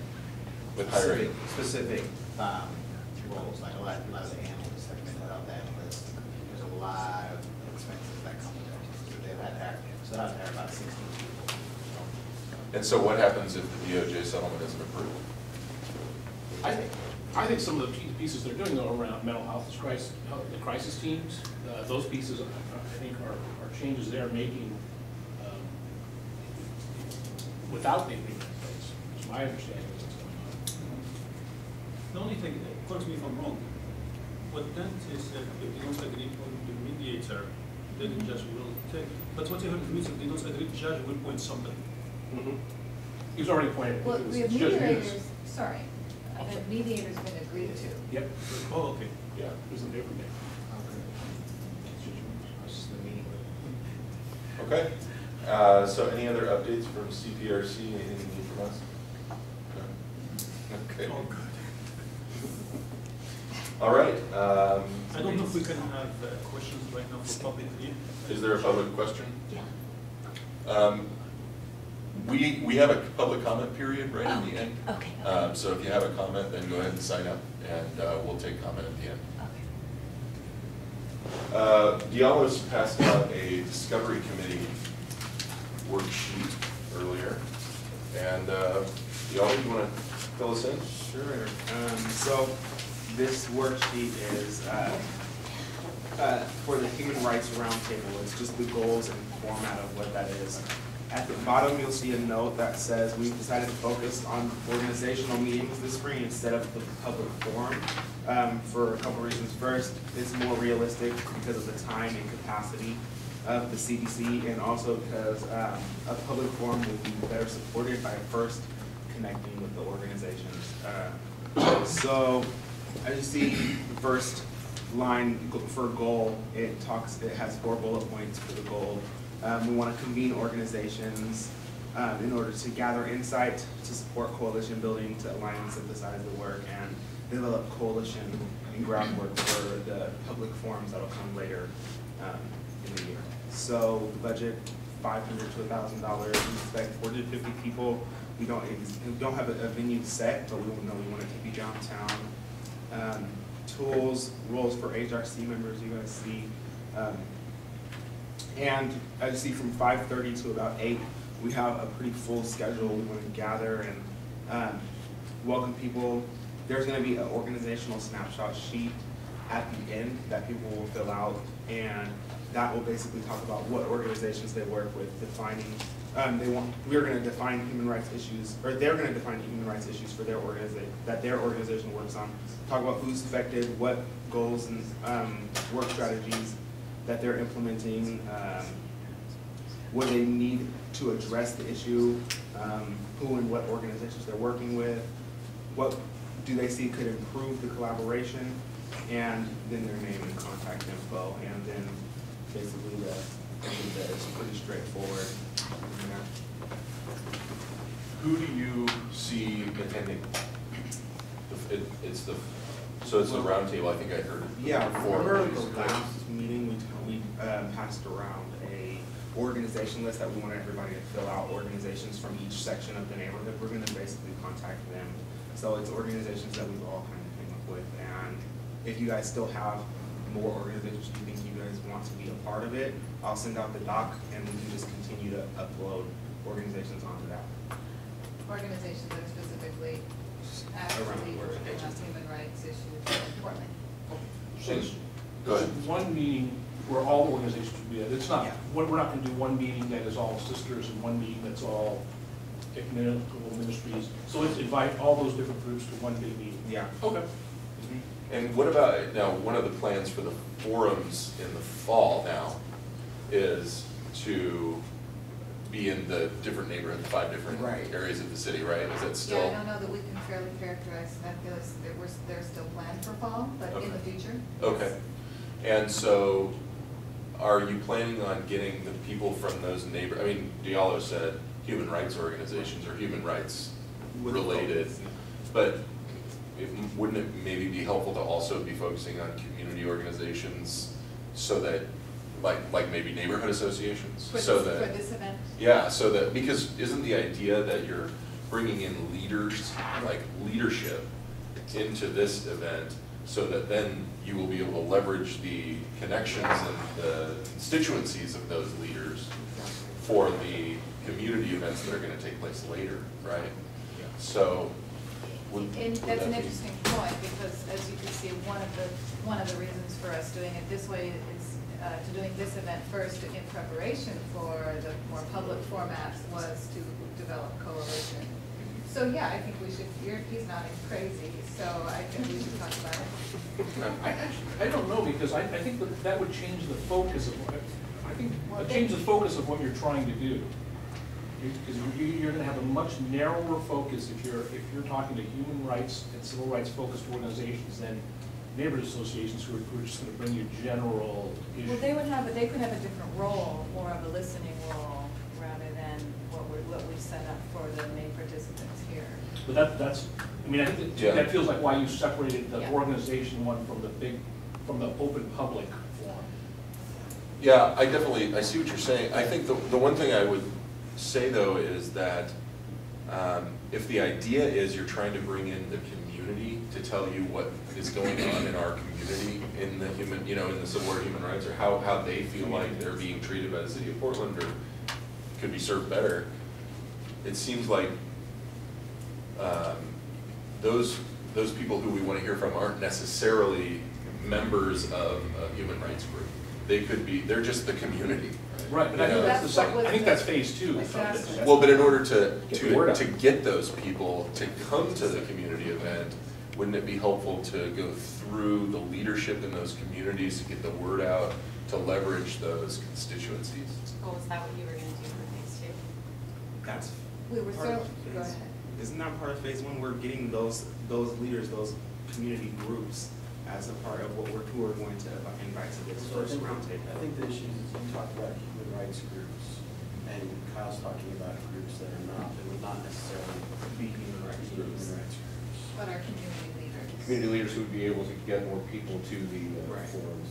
Right, and so I think that's the base. So on that list, we actually do have groups that are community leaders, and people have added community groups to that list, and so I mean, I think we would be inviting them anyway. Okay. Can I make a suggestion that we bring, for our next meeting, which is this Monday, we've tasked ourselves with exhausting that list.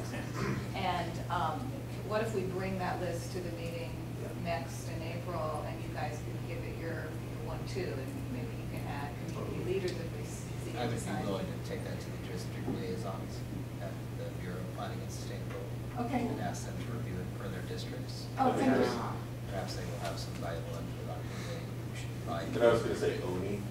Right, we can can check with Oni about human rights organizations, but also the neighborhood associations. And you might go up a level from neighborhood associations and coalitions. Sure. That would be the level that.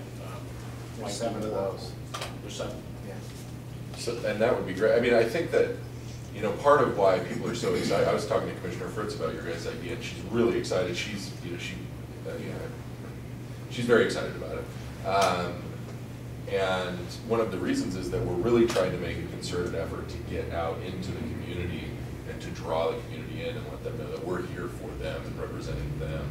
And so I think the more we can do that and the more we can show that we're interested in the community's viewpoint, the better. And not just the community that come to our meetings already or who are already very vocal on the human rights level. You know? And so just on a related note, the CPRC actually is having meetings out in the community for the duration of the year, and they plan to hit all the neighborhood coalitions. So nice. Yeah. So maybe we can try to we've already try to tie that. We've already scheduled 4 so far. Okay, that's great. John? Oh, sorry. John? Sorry. I didn't know if you were trying to. Sorry about that. I would just say it's timely because the conversation I've had with the commissioners is that something they'd like us to improve is our connections to these organizations that are already working for it, so that we're not doing redundant efforts on human rights. So I think it's important to include all the commissioners in the invitation as well. More than likely they won't be able to attend, but I think it's just a sign and it's information for them to know that we're heading in a direction that we want to head in, but that they want us to see us heading as well. Are you done, or can I fill in? Okay, thank you. Well done, by the way, this presentation. So we would love for you to mark your calendars for May 3rd evening, 5:30 to 8. May 3rd? May 23rd, thank you. I kind of just want to highlight the roles that we're imagining for HRC members. So there's going to be a component about greeting and orienting people to what the process is. And we also want to be introducing Human Rights Commission initiatives, so committee reps who are going to be interested in explaining what they're doing. And then we're also there's going to be several round tables for discussion based on themes, human rights themes. So as you guys get inspired to contribute to this, you can think about if you want to be hosting a table or part of the table for a particular theme. And I want to say that one thing I realized we need to do some more work on for this is to get some more feedback from organizations about what they need, what this event that we convene, how that can be valuable to them. I think that's it. Excuse me, did we want to go ahead? Can you repeat that last statement? Well, there's a goal. The second goal is support coalition building among agencies working on human rights in Portland. So that's part of the offering that we're giving for this event. I want to check in with more organizations to get an assessment about how is that going to, if that's a goal, if that's helpful, and specifically anything subtopic for that, what would that be? I just want to make sure I heard you correctly. Yeah. So you'll do that prior to the conference, correct? This is a draft. This is really our first draft. Great. So it's in process, and so one of our next steps is to get more clarity about that. Well, nice job. This is a good first draft.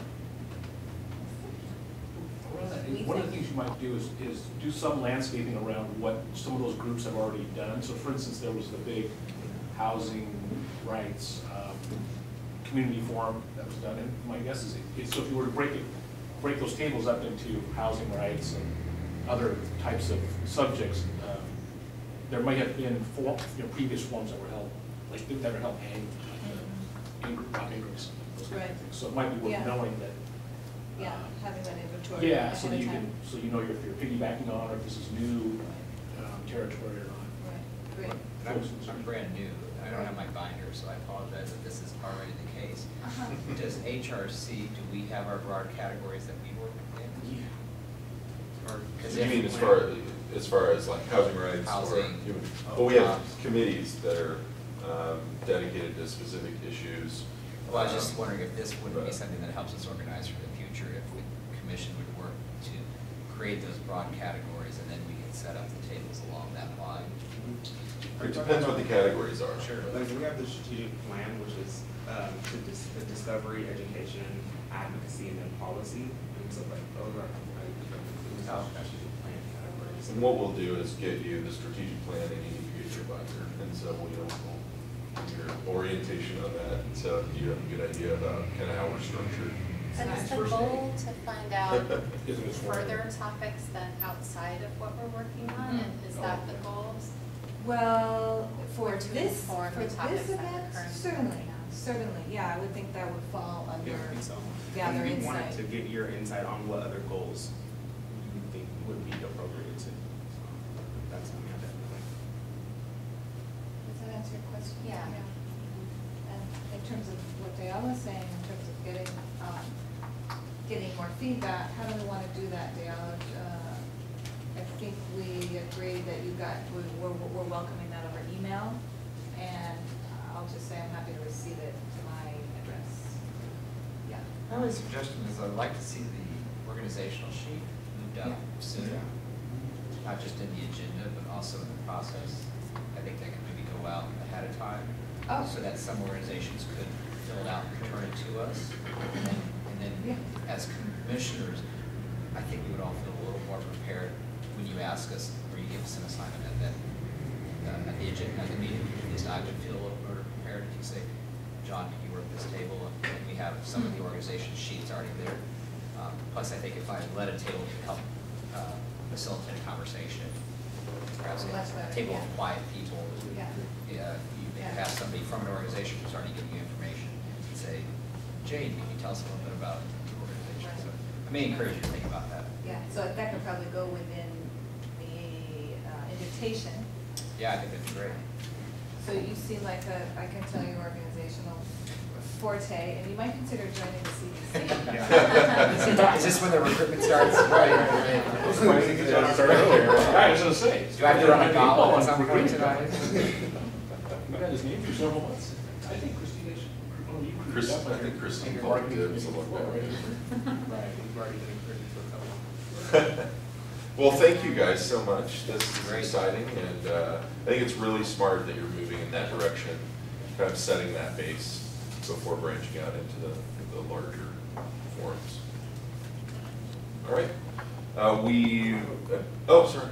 I don't know where this would fit, so I'm just going to say it now. What would it look like if we were to have some type of quarterly staff development training? Like, would that be necessary? Or would that be possible? Staff development training. I don't know. Yeah. Like, there's a lot of Jeff. organizations that. No. I'd love to be involved. No, not like Jeff, but like, a lot of organizations usually have quarterly or sometimes yearly staff development training so that everybody is kind of on the same page as far as what they're doing and trained skills. You like commissioner or member? Yeah. Member Yeah. Well, if I could make a suggestion that connects with the conferences, why don't we turn around and look at these partners and say, our commissioners would like to get trained in your specific area of human rights. Perhaps you can set a day when we can come into your office and you can educate us. I mean, just hearing that, and it would help me because I only come with really one background of human rights, and I know very little about all the other areas. So perhaps that's a way to, again, bridge this partnership, where we're not just asking for information, but then they get something out of us, which is participation in their. Is that what you were thinking, Diala, or were you Kinda, thinking yeah. more along the lines of like administrative training? Well, that too, though. Like, that was a definite idea. So, yeah. Does it have to be open to the public? Okay. It's more looking at more because one of the topics that still we're struggling with issue of miscommunication and understanding of communities is, for example, we talk about when we training is, for example, white privilege. Right. That could be something like that. That's something we really need to have, and we always will talk about it. We never had it, and I remember Danita like 4 years ago, or something like that. She brought it up. Yeah, about this training. So things like that, I agree with you about the involvement. So yeah, I will support that. Well, I'd say that's a an idea that we can work up, and something that we can work on in the, in the interim time here, and kind of try to come up with a working proposal for that. And then maybe, I mean, if we could do that, potentially we could speed it up by talking about it at the executive committee meeting this month.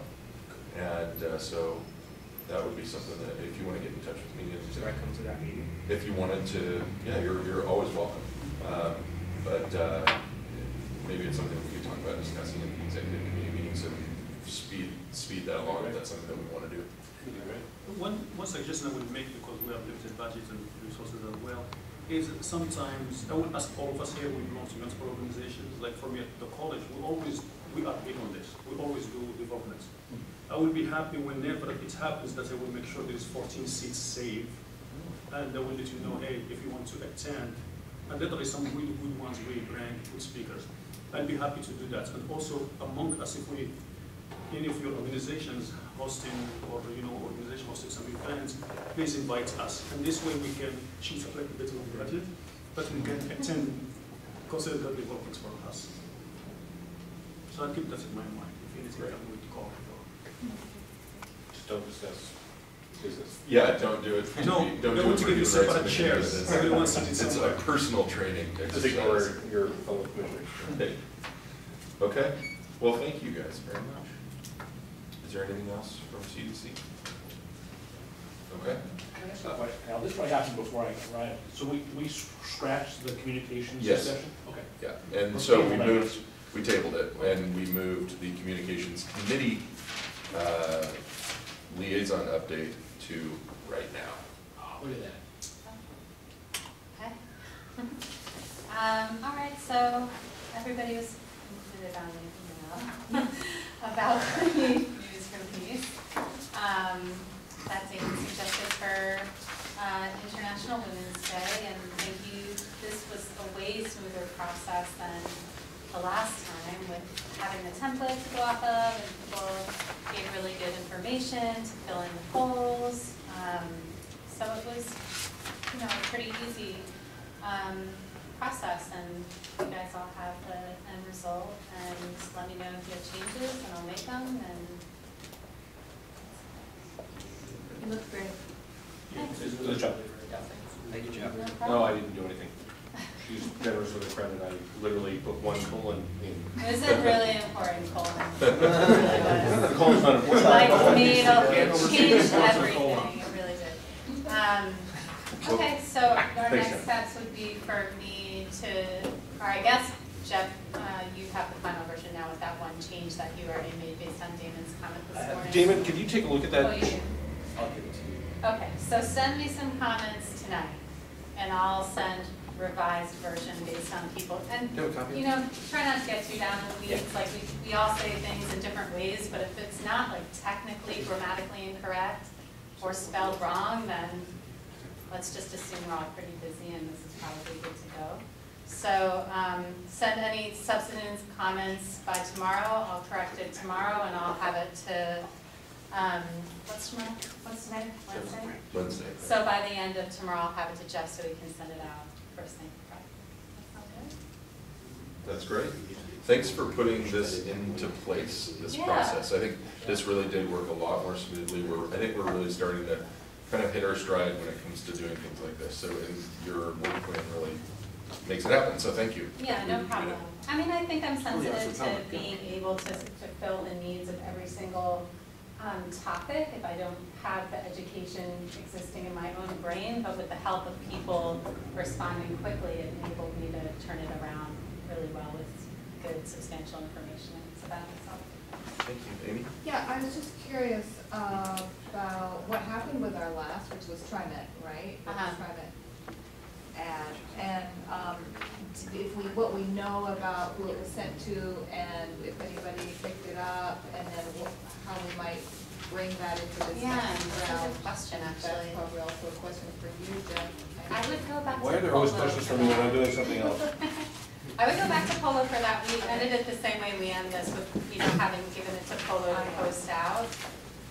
But in terms of any comments that the HRC or the administrative offices received has resulted in, you know, we weren't updated, and that's kind of where we're at. I'm sorry, was it? Yeah, I was just asking about the vehicle by which we intend to get this out. The news release? Yeah. Yeah, so we have in the Office of Media list and a community list as well. And so you've probably noticed that some of the emails coming out lately have a different look to them. They're a little prettier, probably. And so those go out to our entire list that we have. It's a few hundred people.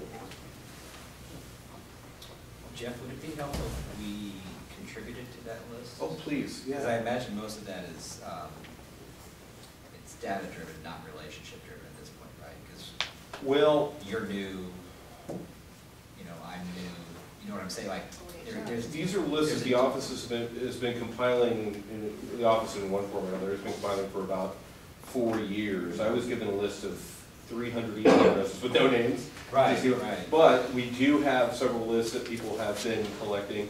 The great thing about this email, and I do encourage you, all of you, to send me any emails and people, any contacts that you think should be added to our list, our interest list, and let me know what category they belong to.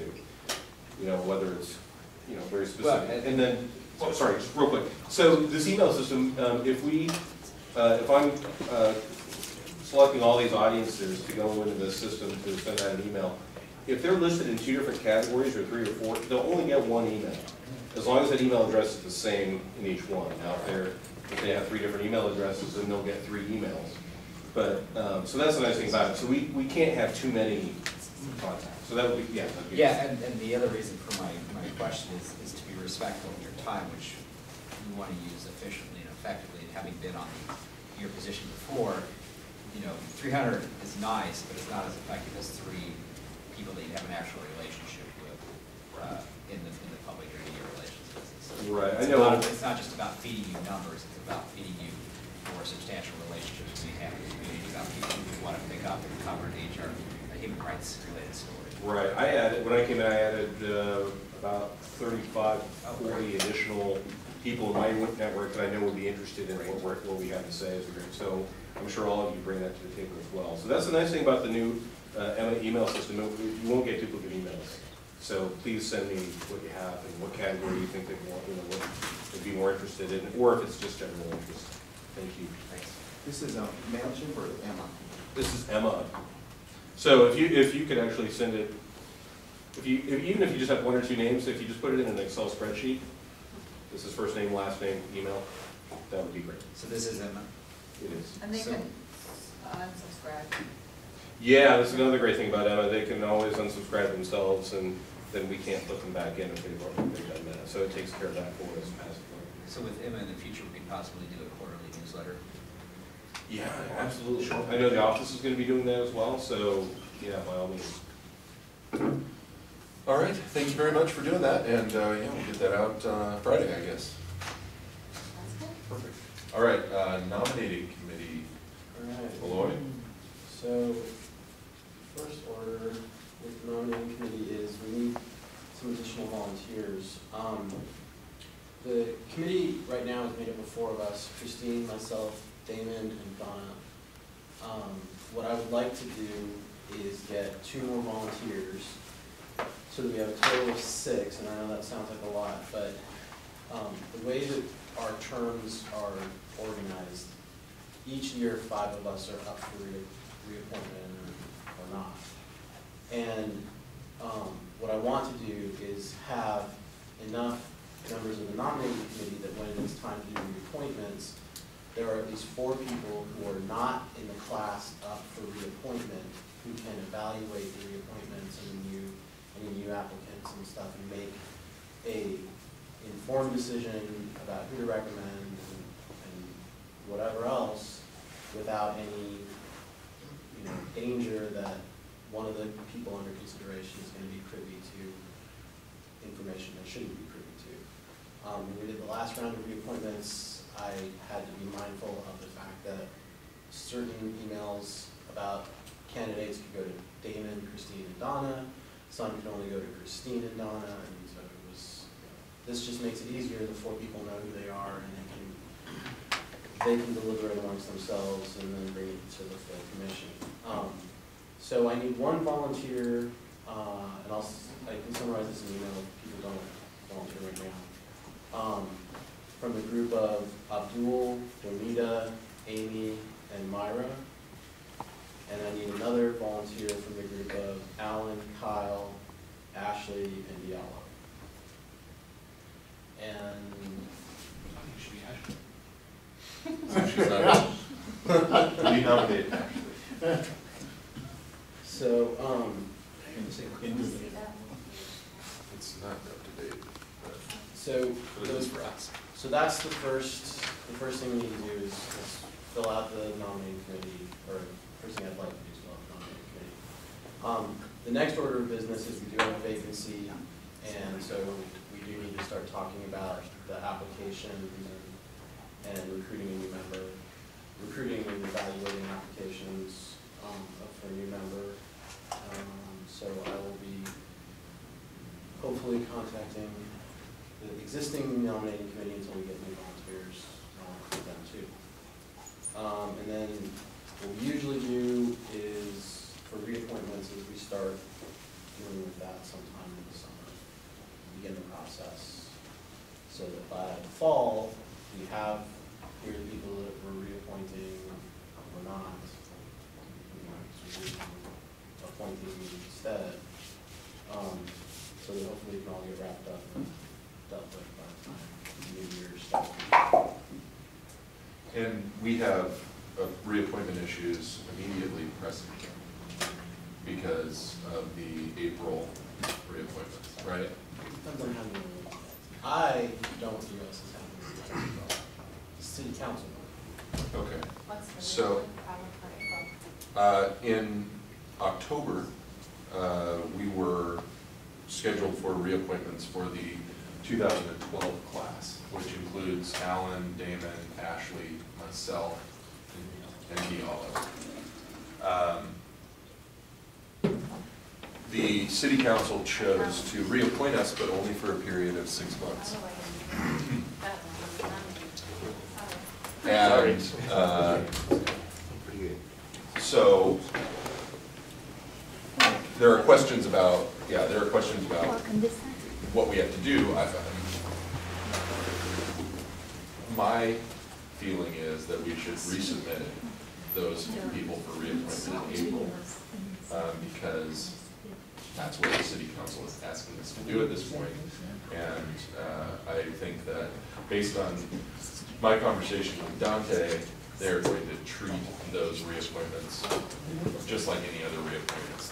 The justification for the reappointments being treated differently last time was that there was a new mayor coming in, there was a new commissioner coming in, and there was, and Commissioner Fish wasn't comfortable doing the reappointments without allowing them to have input into those reappointments. Now, I disagree with that rationale, because the reappointments were submitted before the election. right, and what he said was, we've got a new mayor and a new city councilor coming in, and they're gonna be the ones that are dealing with this new human rights commission. I'm not taking that position, I'm saying that's what was said. No, I understand what was said, I'm just saying I don't find it to be persuasive rationale. Okay. Because there was plenty of time. I mean, he's basically saying, well, regardless of that, the action, as I read the ordinance, was not allowed. And my concern is if you resubmit it, then we're basically sanctioning their action and saying, yeah, you can reappoint for less than a 3-year period. And unless that is our position, which is not my position, but we can have that discussion. I don't think it's wise for us to acquiesce to their action. This is feeling to me like a whole HRC decision. Can we introduce this, introduce a process by which we as a whole make a decision about this? Because it sounds like there's two options that are pretty clear. So how to move forward? Yeah, well, we need to, we needed before this meeting, or before this nominating process continued, to find out what the city council's position on this issue was, what they were asking for at all. And my understanding is that they communicated to Dante that all they're asking for at this point is for us to resubmit the names for reappointment. Malloy, I think understandably, is saying, if we do that, we're acquiescing to their previous action of reappointing us for 6 months. I agree with you that this is a discussion that we should ideally have at a commission level. But we have a timeline because these people, according to city council, at this point, are going to be expiring in April. End of April, right? So we're saying April 30th. Yeah, well, let me put it this way, because my position is we have decided this issue. We reappointed those 5 commissioners for a 3-year term. And we do not need to revisit whether or not we want them to fill out the last 2.5 years of that 3-year term. So, I mean, there might be a way, where, with language where we can say, well, we invite the city council to revisit its decision of whatever, November, and to this time adopt our original recommendation and original nomination. We can do something like that. Can you say that your committee is unanimous with that, what you're speaking? With the 5 people being renominated? I mean, we were unanimous on the 5 people. Right? You already did that in right. last year. We already came to us and said, we nominate these people for 3-year terms. Okay, I see. So yeah, that part is, you're right, it is actually the city council that we need to contend with this point. Right. And we need to make a decision, probably as a group, how do we proceed? Do we go back to city council and say, you've asked us for these reappointments and here they are? Or do we go back to them and say, we disagree that these people need to be reappointed? So there are two choices there. And so what we need to do is have that, we need to have that discussion by the time any of these terms expire, and with enough time to move on whatever decision is made. And so if we're not expiring until the end of April. So we could vote on this. So we could vote on this at the April meeting. Okay.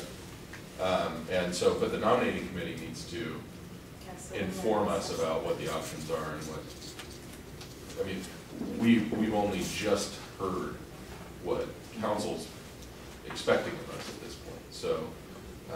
Well, I guess from the the other members can speak, but I mean, unless the full commission is asking us to reevaluate the work we did and whether we want to make changes to that, I don't know that there is anything from the nominating committee to say to the full commission. Okay. So the nominating committee is going to take a position on, I mean, your position, I know, is don't do anything. The nominating committee is that we reappointed 5 people for a 3-year term. Do we need to stimulate action from the city council in order to make sure we're all on the same page and the 6 months ending and? Well, yeah, I mean, we need to actually have a conversation with them about this, right, because we need to, even if we are going to take a position that is adverse to their position, we need to sit down and have that conversation with them.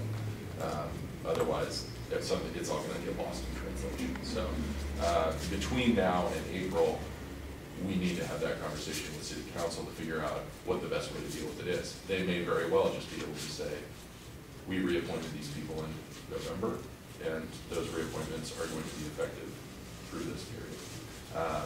And so, but we need to have that conversation with them and then bring that back to the full commission in April. Are you suggesting that the nominating committee needs to have that? I'm suggesting that somebody needs to have that conversation. I think it would be appropriate for the nominating committee to take on that role. I'm going to be a part of that conversation. But I think that it would be appropriate for the nominating committee to be a part of that effort. But is it appropriate for you to be part of the conversation if you're being one of the people being renominated?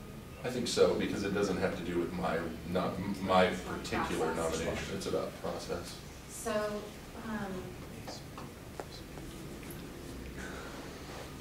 So the next will be for us to discuss setting the meetings, whoever needs to be met with. Yep. Flush this out. should we just have Okay. So, but for sure, what we're doing is we are filling a seat on the Human Rights Commission, and that's hopefully going to be done here in the next. Okay. If we advertise that on Facebook or however, are you the point of contact with that? No, I think you Okay. Yep. There'll be an application. I mean, are you the point of contact again? Oh, yeah. For now, yeah. Because I'll make a decision. I have a question about your request for new volunteers. Can you give us briefly an idea about the workload for that? In my experience, it has peaks and then long valleys. So what we're entering into now will probably be a peak, and so we'll be talking about 2 hours. I mean, I found it to be pretty low impact compared to probably what you're doing with CDC. There's a process of creating language and advertising, and Jeff, role usually is very helpful with that, and the applications go to Jeff, we split them up, we read them, we meet and discuss, we interview the people that we think are good candidates, inform the ones that don't make it through, and that's pretty much the process. So it's a process that has an end. It's not like an ongoing committee. So yeah, I mean, I think it's a pretty nice to be involved in the language. Should I go ahead and start advertising on the venues that I have? Or? I mean, I think we just want to revisit the last form we used, or the last thing we used, to make sure that it says what we want it to say. Okay, let me know when I'm not sure what that is. I'm making sure it's in, I'll just look at the emails that I got from you last year. I have it. I already sent it to you, but I'll send it again. Yeah, no, I know you did. No, it's yeah, fair. I sent it to Jeff, but I'll send it again. When did you send it?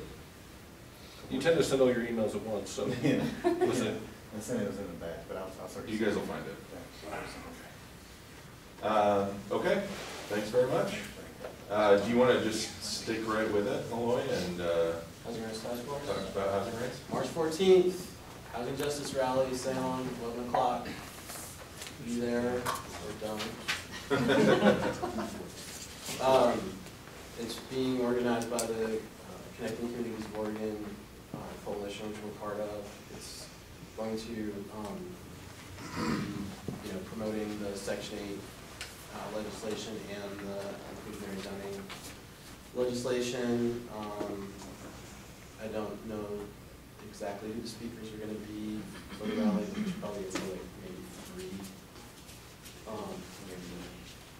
At the rally, but right. I'm not sure when you talk about you being a speaker at the rally, but the following week, tentatively scheduled March 22nd, would be the hearing on the inclusionary zoning ban. Now that could change with 72 hours notice, meaning that Chair Tomei could say today, I'm going to have this hearing 3 days from now. And so that's another opportunity to organize and get people down to Salem, whether it's just to be in attendance at the hearing, to show support, or to actually identify people who could speak to this issue either on a technical level or to just talk about their experience and difficulty finding housing where they prefer to live, where there are areas of good opportunity. So those are the 2 dates coming up. The rally's going to happen on the 14th, one way or another. The hearing date may move, and like I said, it may move up, it may move back. We really just don't know at this point. Was there a Section 8 hearing today? That's what Justin said. There was a Section 8 hearing, but I have not heard anything about it. What I was told is that this was sort of the insiders hearing. Right, it wasn't communities. Right. And but that it was being organized by the Housing Alliance, and so they had like tight control over it, that code back. So I don't know that we were not invited, but we were not encouraged. I didn't see it on the committee schedule. I haven't heard if it happened or if the House went for a while. So that was just a couple hours ago at 3 o'clock before our meeting. So I think that's everything right now on the Housing Rights Task Force. All right. Ashley's not here for public policy. I'm sort of on that committee though, so I'll update you. She and Jeff and I worked together on putting together the sick time ordinance letter and the press release that went out yesterday. Ashley's testifying tomorrow before City Council about in favor of the sick time ordinance. Ashley and I, you'll remember at the last HRC meeting, were authorized to get together and come up with a suggestion, bring it to executive committee. That's what we did. They authorized us to write the letter and do the press release, and that's what we did. And so, so that's really where we are on that. We asked to get on the, to get Ashley on the agenda for City Council. They said they had enough people. So she's going to be making a comment during the public comment. Right. So. What time's that hearing? Is it a time certain hearing? It's a time certain hearing, but it's going to last a long, long time. Yeah, so I think as far as at 3. Is it 3? Yeah, and then I think if I told her that she probably needs to sign up at 2:30 to get. Yeah. It's a shame we just couldn't get her on the agenda. Yeah.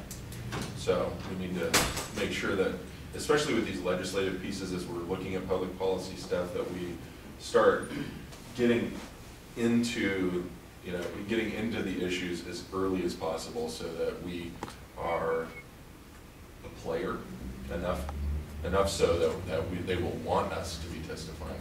And I think that's really important in the future, and as we develop our continuing relationship with City Council, to try to make sure that we are an indispensable part of that process, rather than not as indispensable. Amy? No.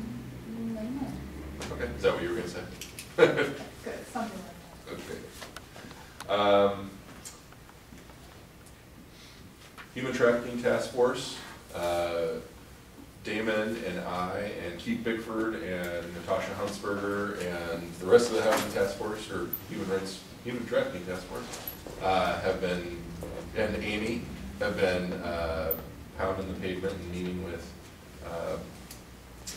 all sorts of elected officials and law enforcement people about our mapping project for mapping immigrant populations, and we're getting a lot of support behind that. We've got Multnomah County GIS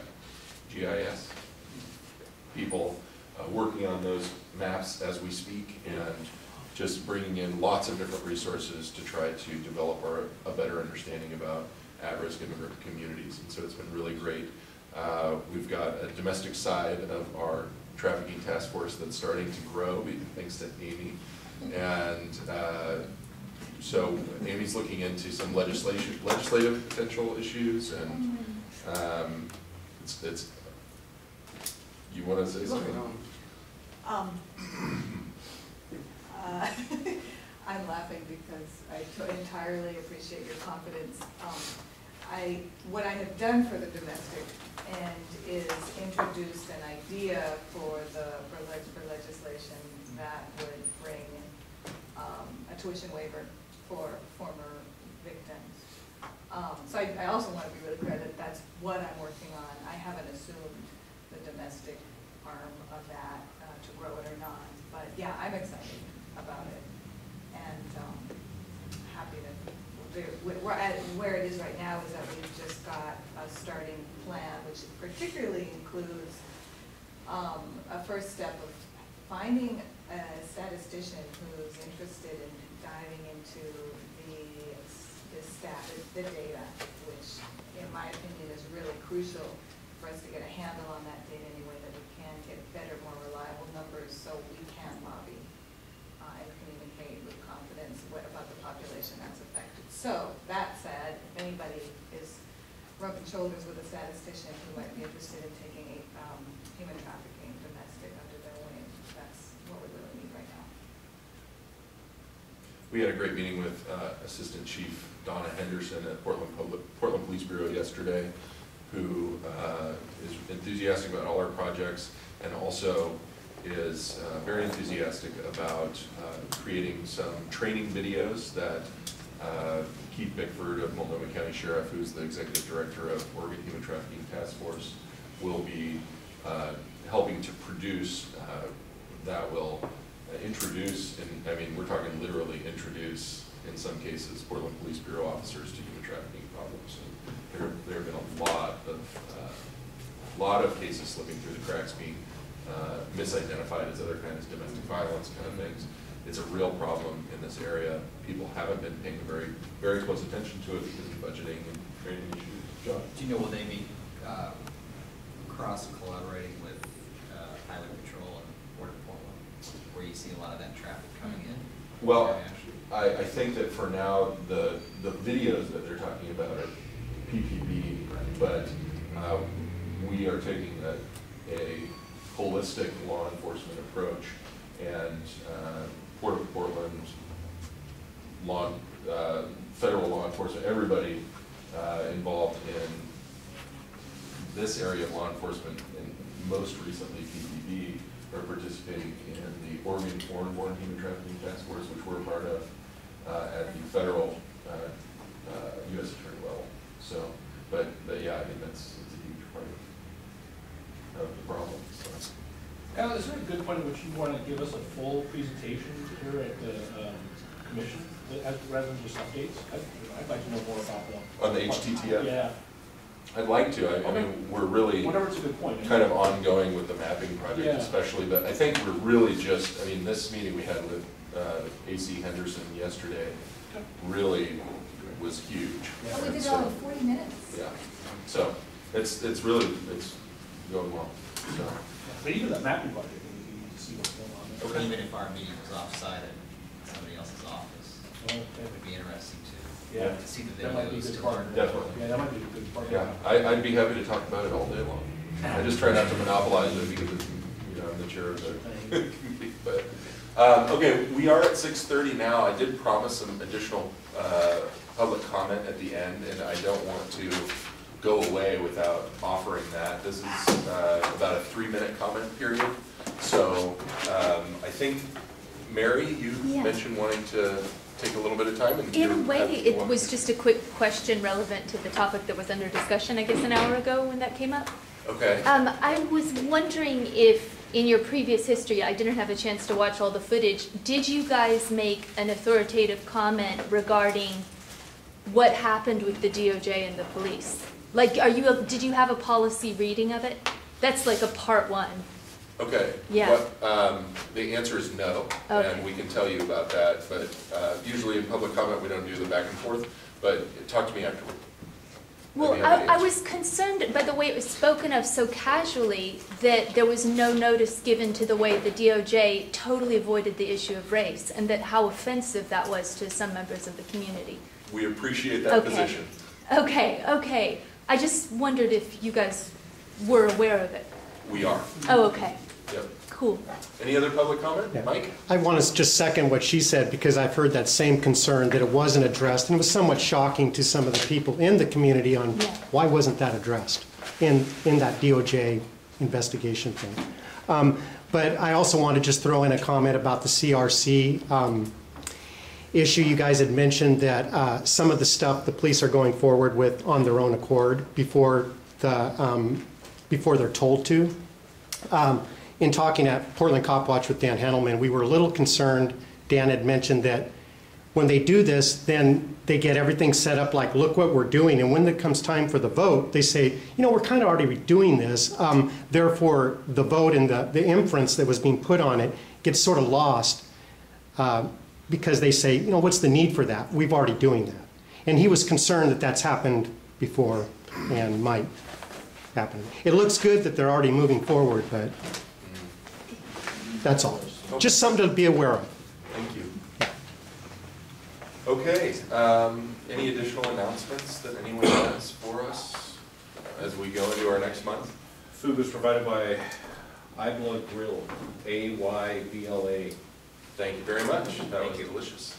And if you didn't see my email about the, well, that's this Saturday, the Homeless Bill of Rights and other training at Sisters. So, I won't be there, but it looks like they've got some interesting issues that they're talking about there. Do you want to say something? Fiala? No. Oh, I was talking. okay. All right, David? Just actually one thing I wanted to put on the back burner. I went to a conference in December up in Seattle called the Racial Governing Conference that their Office of Civil Rights puts on, and the whole OEHR staff went to that. And there had been a conversation about maybe having it this December in Portland. I just wanted to put it on our radar that it might be something if OEHR is talking with them about it, for us to be a partner in something like that. Okay. It's not for them, but I suspect they're going to be having conversations fairly soon.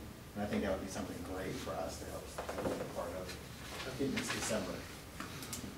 Before Mike turns off the camera, I should probably clarify what I just said in response to Mary's question. I think your question was, did we make any comment about the DOJ settlement agreement? And I said, no, that's not entirely accurate. We were not, before the DOJ settlement agreement was published, we were not allowed to, we weren't even asked to participate in the drafting or discussion surrounding the DOJ settlement. That was done internally, and we were not a part of that internal discussion. After the DOJ settlement draft was originally released to the public, we provided testimony to City Council asking that they include, well, I can't go back and remember exactly what we said at Council. I testified at Council, Alan testified at Council. There were a number of things that we believe adversely affected the HRC, and we testified about that, and also about including the pieces of information or pieces of the DOJ settlement that we felt were inappropriate, and how we felt like certain groups had been excluded that should have been included.